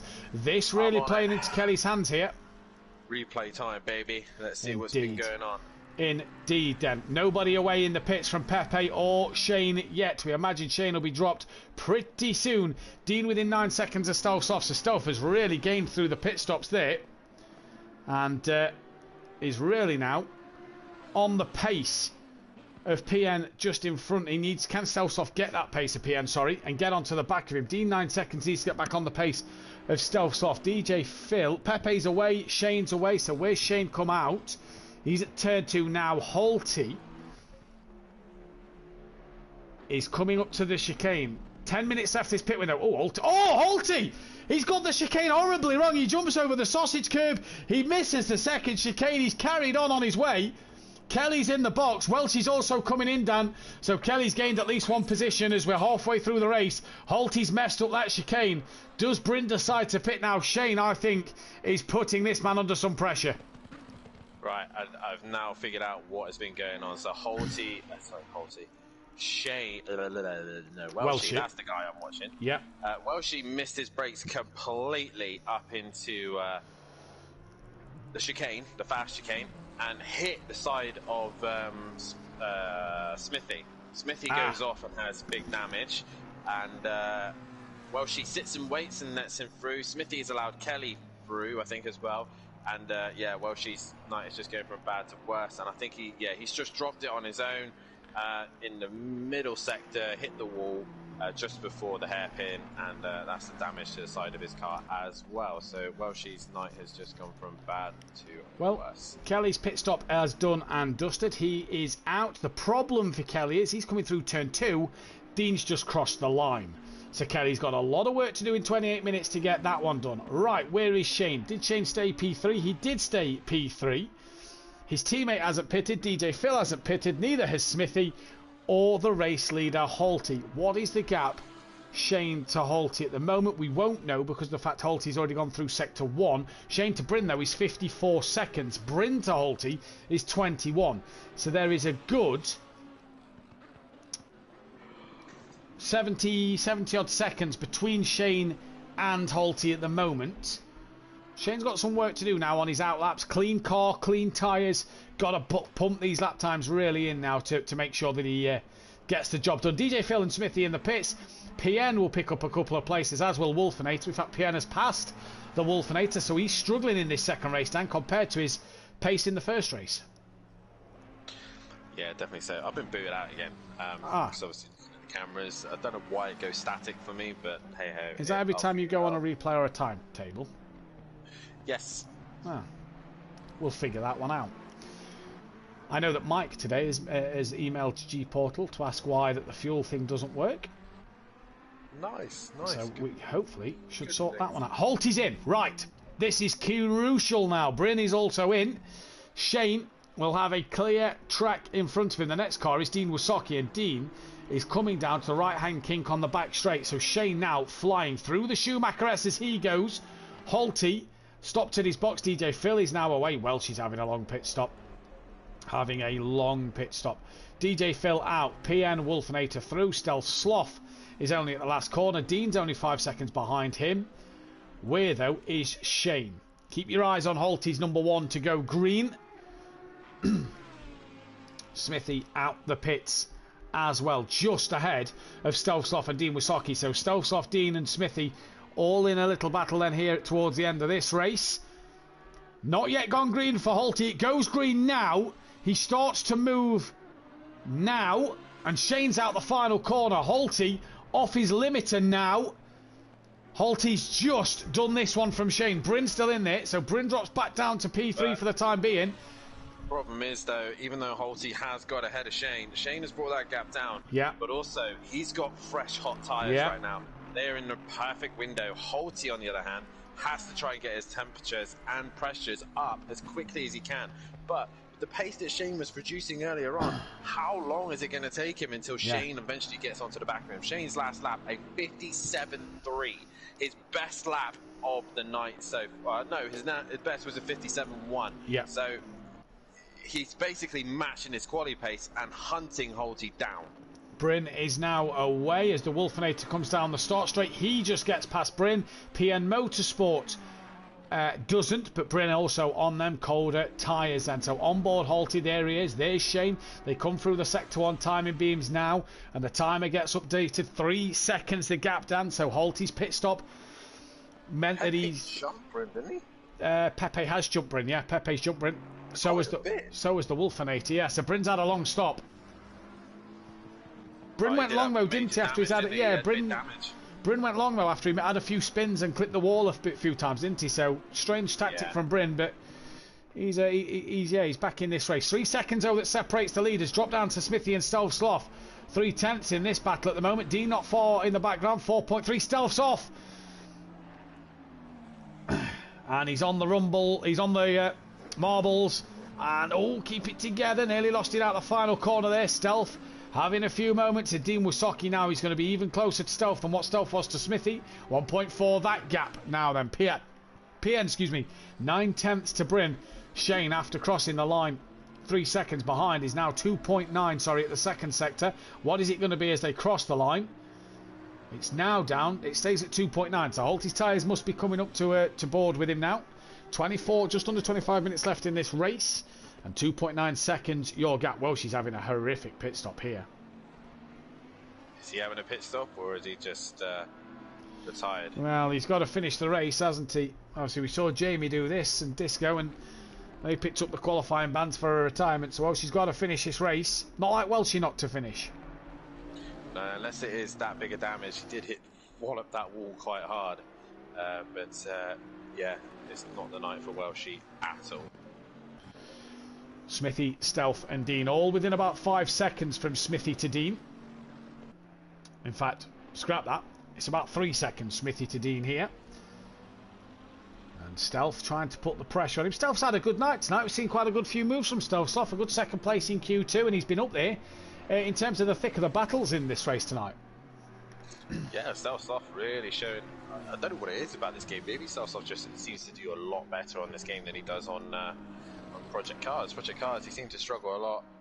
Matt Check Messenger says Welshie in the chat, so that's probably why Welshie's sat in the pit stops. But right now, Smithy is trying to defend as much as he possibly can off the back of Stealth Sloth in right. P9. Welshie, no problem, mate. No problem at all. Oh, Stealth Sloth. Oh. Oh, and he's still all over the place. Sorry. Yeah, Chris, no problem. We will sort that. And, yeah. I'll pull that to the admins as to whether you score points or not, Chris, and we'll discuss that one. What was happening with Stealth Sloth there, Dan? Sorry? He just decided to go for a little ride through the grass and the gravel.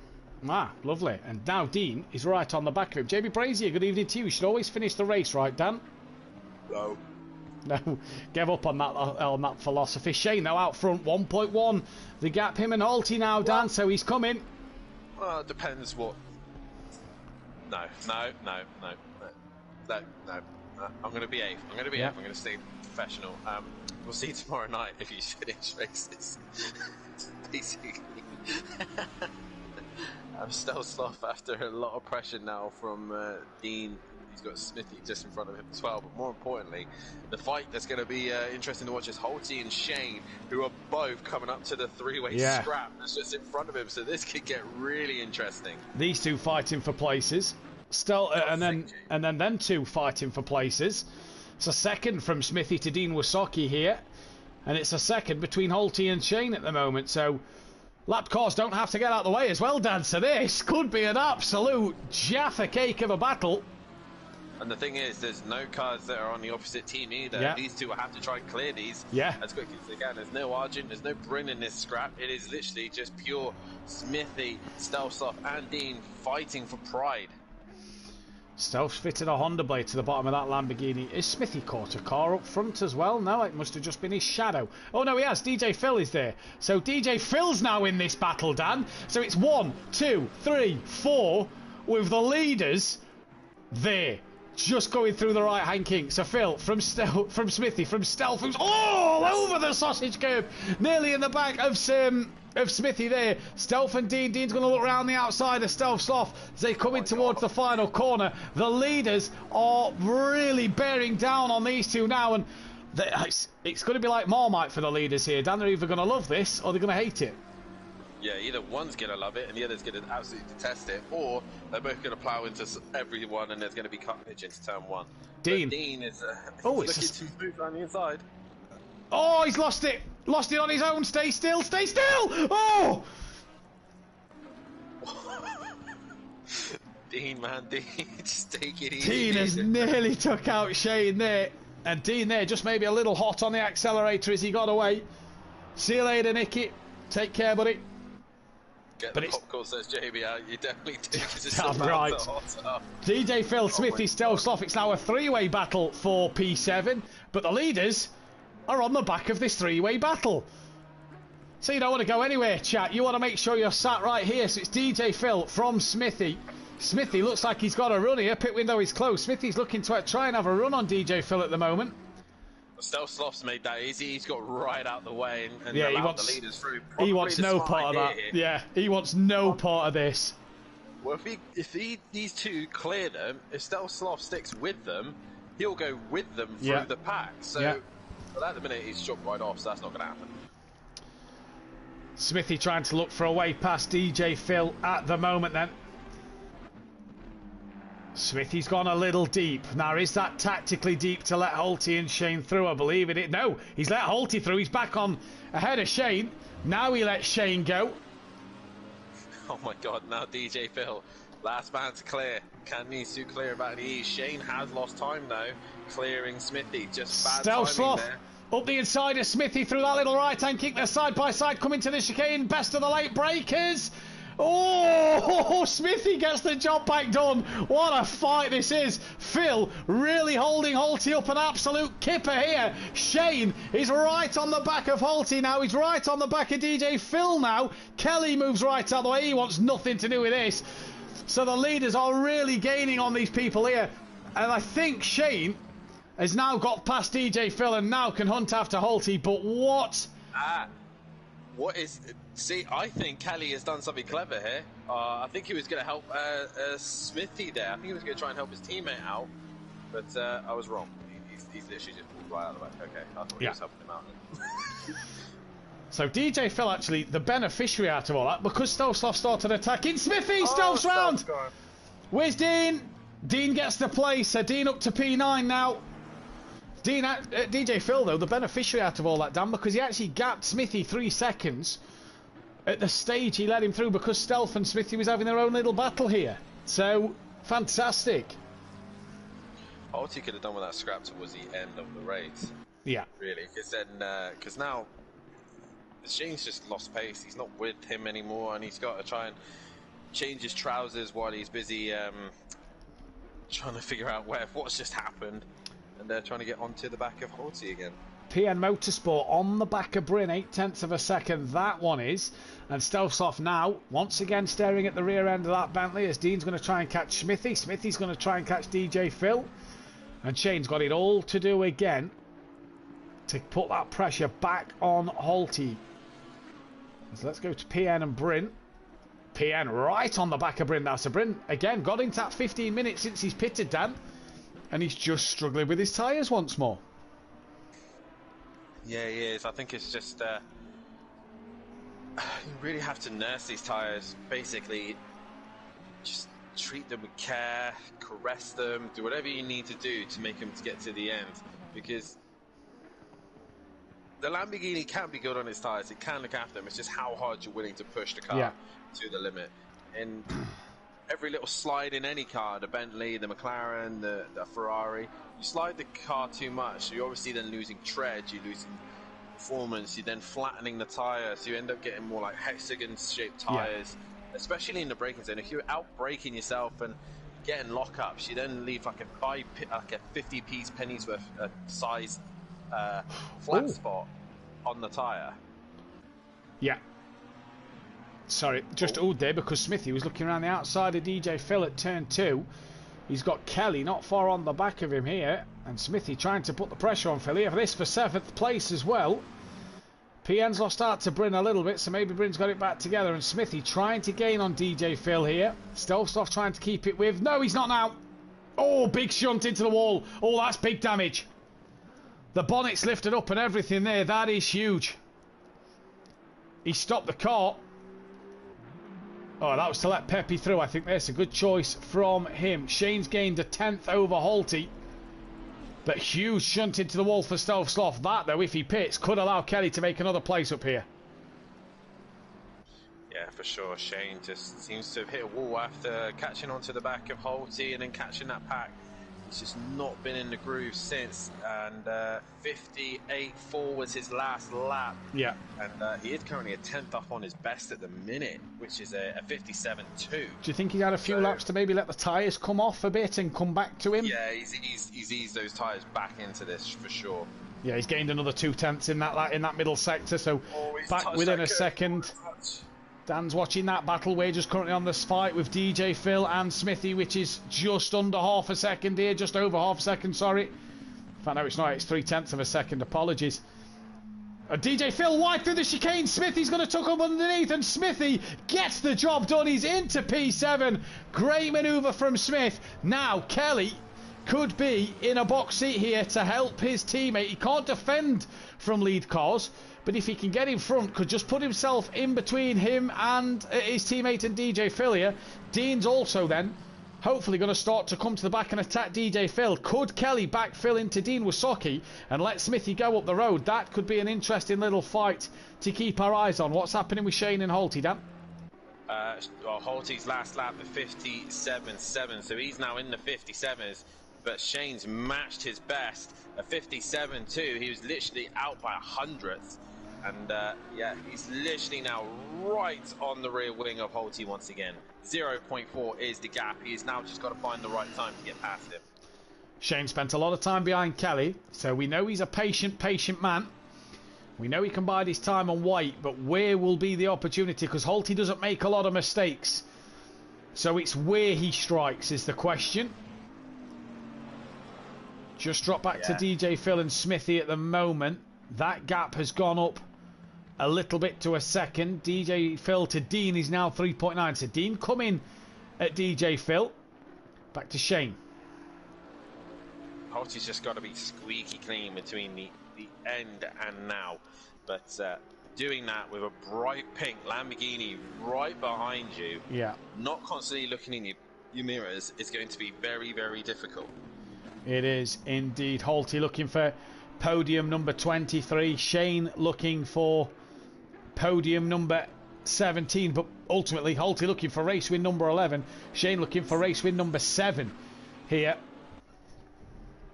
And that's the end goal. Shane just loses a couple of tenths in that final sector to Holty. Problem is, the closer you get to the back of the car, and I know for a fact that the Bentley is so big, it's so wide, you struggle to see your apexes, your braking points.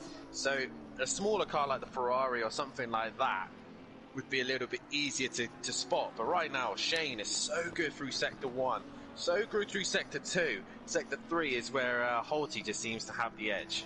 He does at the moment. Mike Matthews in the chat. Holty's got to hold Shane off for 30 minutes. Hard task. But I think he is strong here. I don't know who you think is strong. If it's both on him. Yeah, I think he's on about Holty. The thing is it is easy to defend. We've been on about this most of the night. It is easy to defend round here. And it can be done. The problem is that pressure. We've seen the pressure before. It can lead to mistakes. Now, interesting one. Stovsloff 2 laps down at the moment because of the fact he's struggling for pace. In fact, he's in the pits. Right. In the pits, big damage. Kelly coming towards the hairpin. Kelly could be on for a P10 here. Stovsloff clearly struggling. What a shame that his night has ended like that, because he's had a cracking little night. But Shane once again close to the back of Holty. Now, for those saying, yeah, but his teammate's in the pits, the reason that, well, she spoke to me before, the admin team will know about this. Stovsloff will be admitted from pitting at the same time his teammate is in the pit box. So, yeah, that is fine for him to pit. Or, if anything, it's probably Welsh is probably more of a retirement than... yes, it is more of a retirement. Obviously, I'll explain in the chat as to why it is more of a retirement. Either way, Holty just doing everything he needs to do at the minute. Shane needs to do something to put him off. The gap is improved by a 10th, but at the minute, Shane's just looking at the back of the Bentley, and as soon as he gets onto the back of him, he's now in the dirty air, and he's struggling to find anywhere to get through. He needs to either try and spook Holty into a mistake, or just go for a lunge. Is the only thing he can do, but he needs to get close enough. Now, just watching something here, Dan. Kelly's on the back of DJ Phil, and Kelly is right on the back of DJ Phil. Dean's gaining on Kelly because of the fact Kelly's stuck behind the back of him.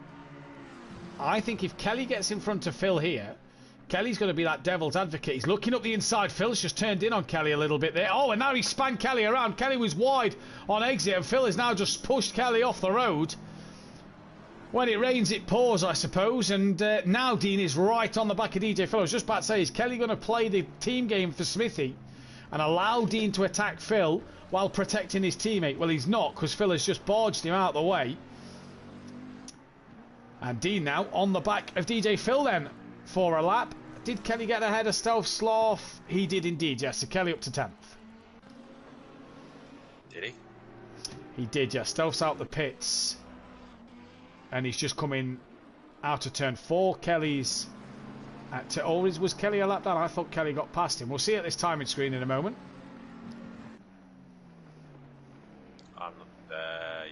Yeah, he has. Oh, Dean. Well, no. Kelly's past Dean and Phil. And Dean lets Pepe go as well. Did he let DJ Phil get back on? He did. Sent one into the hairpin. All 4 wheels off the track. He missed it and caught the back of DJ Phil. But he's let DJ Phil go. Out front, though. That gap looks a little closer than 5/10. That's still not a massive amount. Shane is not gaining enough. It's still 5/10, yeah. He really needs to start doing something. Maybe get into Holtby's eye line. Just try and put him off with different positions. Try different lunges. Try and test something. But at the minute, nothing is working right now. At all. No, nothing is working for him at the moment. And he's just kind of doing what he did with Kelly, didn't he? He seemed to have the pace to get to Kelly. Couldn't pass him. Same now. He's got the pace to get to Holty. But that Lambo just doesn't seem to be able to pull him past the Bentley. He needs to get one good run. He needs to capitalise on one of Holty's mistakes and then just go for it. Go all in or not at all. Dean now on the back of DJ Phil once again. That gap 0.3 of a second. Down into turn 1. DJ Phil goes defensive. Dean looks to the outside. Does he think of coming back inside? No. Gets it turned in.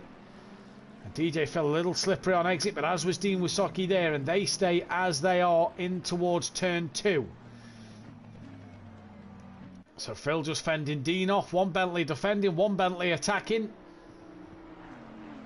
I feel Shane is at his strongest through these Schumacher S's and through that final chicane. See, I think he's at the strongest in the first sector. His first sector is mighty compared to Yeah, you're looking at the timetable, so you know the sector's a bit better than me. Well, I can't see the timetables, no, but you can just see he's physically more comfortable. This sector, the final sector, is where I think Holty's actually stronger. If he was so much stronger in the final sector, he'd be able to get a great run out of the final. Whoa! Shane very he has late now. on the brakes there. He's got closer now, yeah. What was you saying, just Dan? traction. It's just traction here. Let's see where Holty can drag that Bentley out while the Lamborghini is still spinning up. And here we go. 0.3 is now back to 0.5. Yeah, I see what you mean. So the Bentley getting the drive out the final corner and the final chicane. Shane having to do the work. 6 minutes or just under 7 minutes left. We drop that down to Dean and DJ Phil. Their battle still continuing. Pien's kept within about 1.7 of Bryn.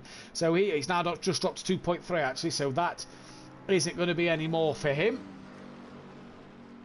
As Smithy is disappearing up the road. Smithy's actually through the chicane while Phil and Dean now enter the chicane. That's 8 seconds. Phil to Smithy, 0.8 Dean to Phil. And Dean just trying to get on the back. Back to the leaders though, Holty and Shane. Yeah, something's got to give in a minute. Either Shane's going to make a mistake or Holty is just going to allow that window just to open ever so slightly. But Shane is closer than he's ever been before into this hairpin, but it's not where he's been able to look for an opportunity. Holty, all he has to do is get that car turned in, get good drive, and off he goes up to the Schumacher S's. Shane a little bit too wide there, touching the gravel. That would have cut some speed out. 0.2. They could have not be any closer. Yeah, they could not be any closer, and Shane not going to make the move at the Schumacher S's. He could here, but he's not close enough. Didn't get the run he wanted. Hard on the brakes in towards this left-right complex before the back part of the circuit, and once again Holty just extending that gap a little bit in this middle sector. Shane Gets close, but then just seems to lose out at the moment. Let's drop back down to Dean Wysocki and DJ Phil. Dean is ahead of DJ Phil now, and DJ Phil pretty much pushing him round this part of the circuit. So didn't see where Dean got the job done, but Dean ahead of DJ Phil and has 5 minutes to hunt after Smithy. So that is job done for Dean Wysocki. Back to the leaders. Yeah, still not much has changed. Middle sector, Shane starts to lose out, or the end of the middle sector he starts to lose out. Final sector he loses out to Holty again. Crossing the line, 5/10. They're just matching each other lap for lap. Like I said, Shane makes all that time in sector 1 and the first half of sector 2, and then Holty brings it all back in the final few part of the lap. Through the first couple of corners here, half a second for Holty. Shane's got to get this job done at the moment. 4 minutes 43 seconds. The thing that Holty's doing, which is really helping him out here, he's not having to defend. He's not putting himself offline. Driving They're his line into. matching each other lap for lap. 58-1, 58-1, both of them last lap. Holty can drive his line, can't he? He's not, like you say, he's not having to defend, although he's just put 2 wheels on the grass there. That's his line though. He's done it. Oh, is that what he's done? Right, fair enough. Yeah, fair play. PN's within 9/10 of Bryn here. So is Bryn just starting to struggle at the last part of this race? Either way, Bryn's teammate looking for a win.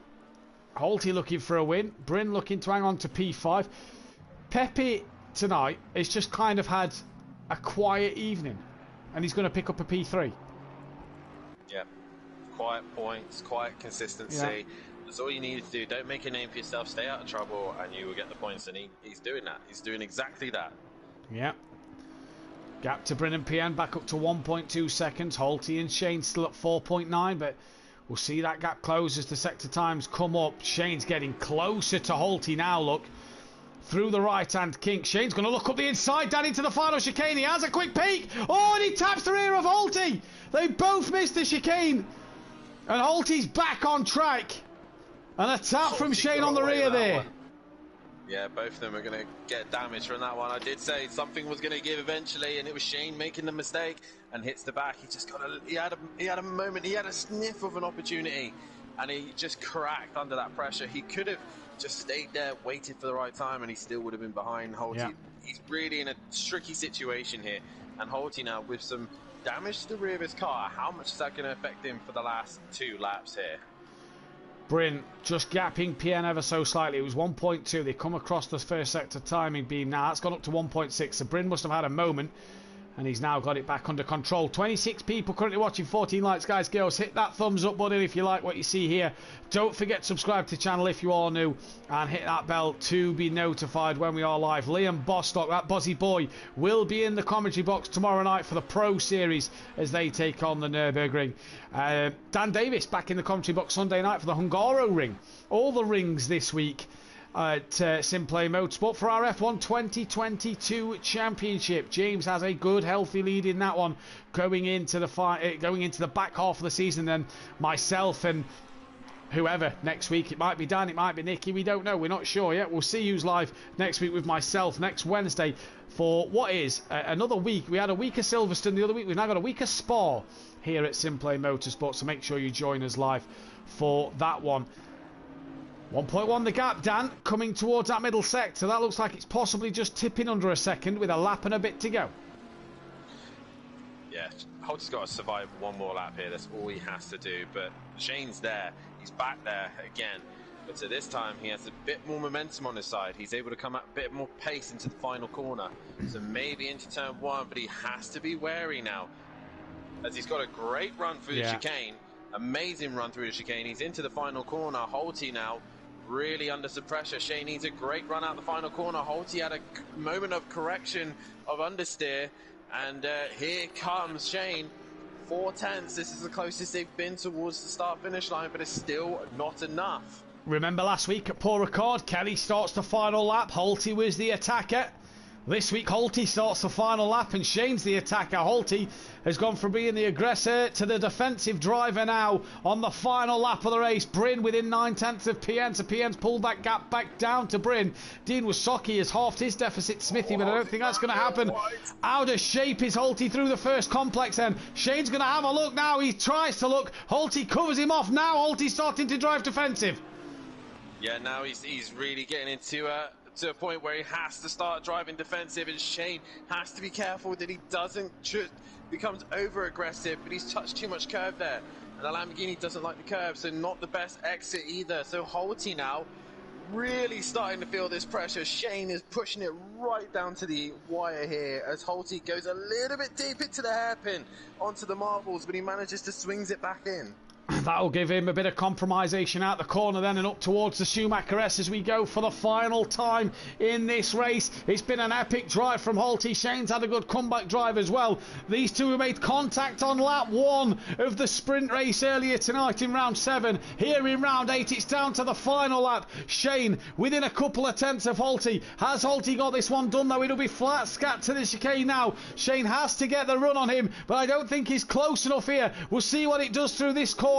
Shane's got to get close enough towards that chicane. Here he comes then. Fine, what a penultimate braking zone of the night. Holty into the chicane. Shane needs an almighty run out of it. Look how close he gets to the back of the Bentley. Shane's going to have a look. Holty covers him off. Shane's going to try it around the outside. Can't tuck underneath. He's going to look. It's not going to work though for Shane. It is going to be Holty who is going to take another race win this season. Shane with a fantastic second place. A tenth and a half separated them. Wow. What a drive at the end there, Dan.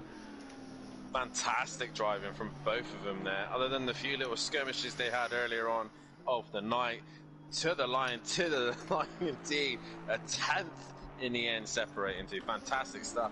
Meanwhile, only now coming towards the final end of the circuit, Pepe, is it a pair of thirds now he's had? No, it's third and a fourth, I do believe. Yeah, third and what will be... Oh, I did put his race 1 result in here. I thought he was third, but okay. Oh, no, he was third. Yeah, he was third in race 1. Apologies, Third yeah. places. So a pair of third places, yeah. Good points for him and puts him up in the championship. Pepe walk away from Nurburgring very happy as he goes to the inside to celebrate with his team. Brilliant stuff from Pepe there. Fantastic stuff. Green Wolfinator taking a race win for himself as he's following Dean Wasocki home. Green Wolfinator, he'll take a first and a P4, so not a bad night for him. Race 2 didn't quite go his way as Smithy crosses the line for P7. Good result for Smithy as Bryn will look like he will hang on from PN Motorsport as DJ Phil and KLF come towards the end.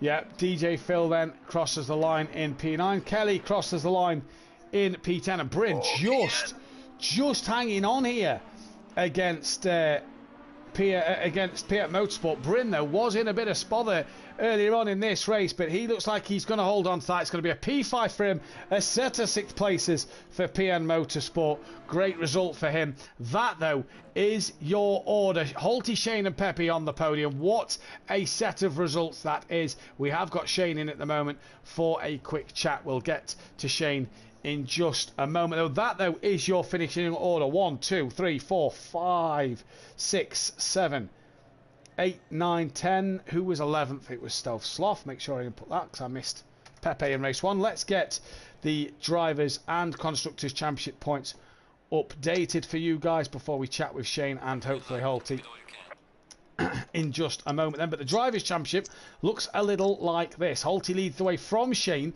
but 28 points is now the gap. Pepe, with a set of third places tonight, is now in third place.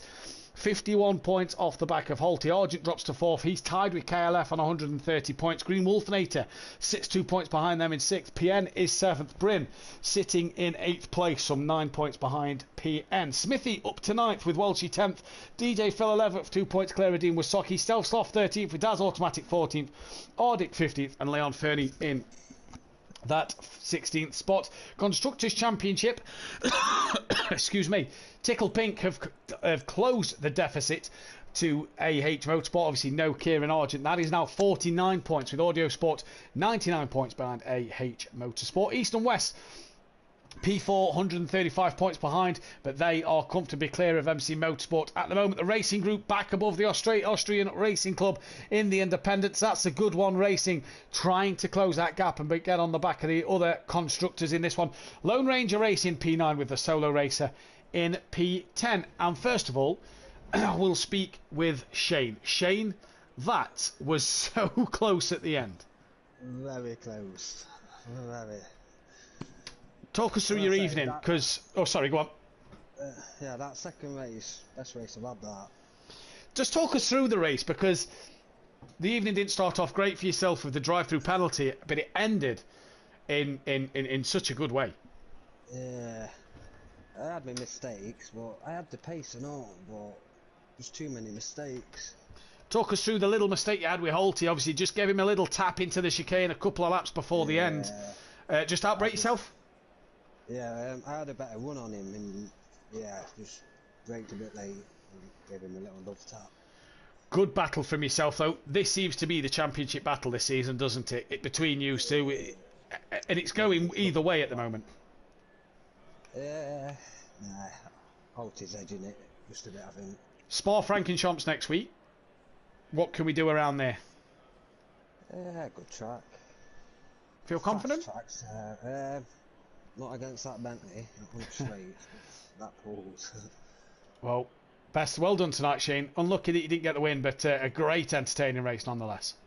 Yeah, cheers, mate. And Holty, Well done, Holty. Cheers, mate. Holty, that was tense at the end there. Yeah, my tyres, my brakes were overheating, and I had to keep braking later and later because I knew where Shane was braking. He could just outbrake me in every single corner, and just seen him catching and catching and catching me. And in the end, I just had to try and make my car as wide as possible.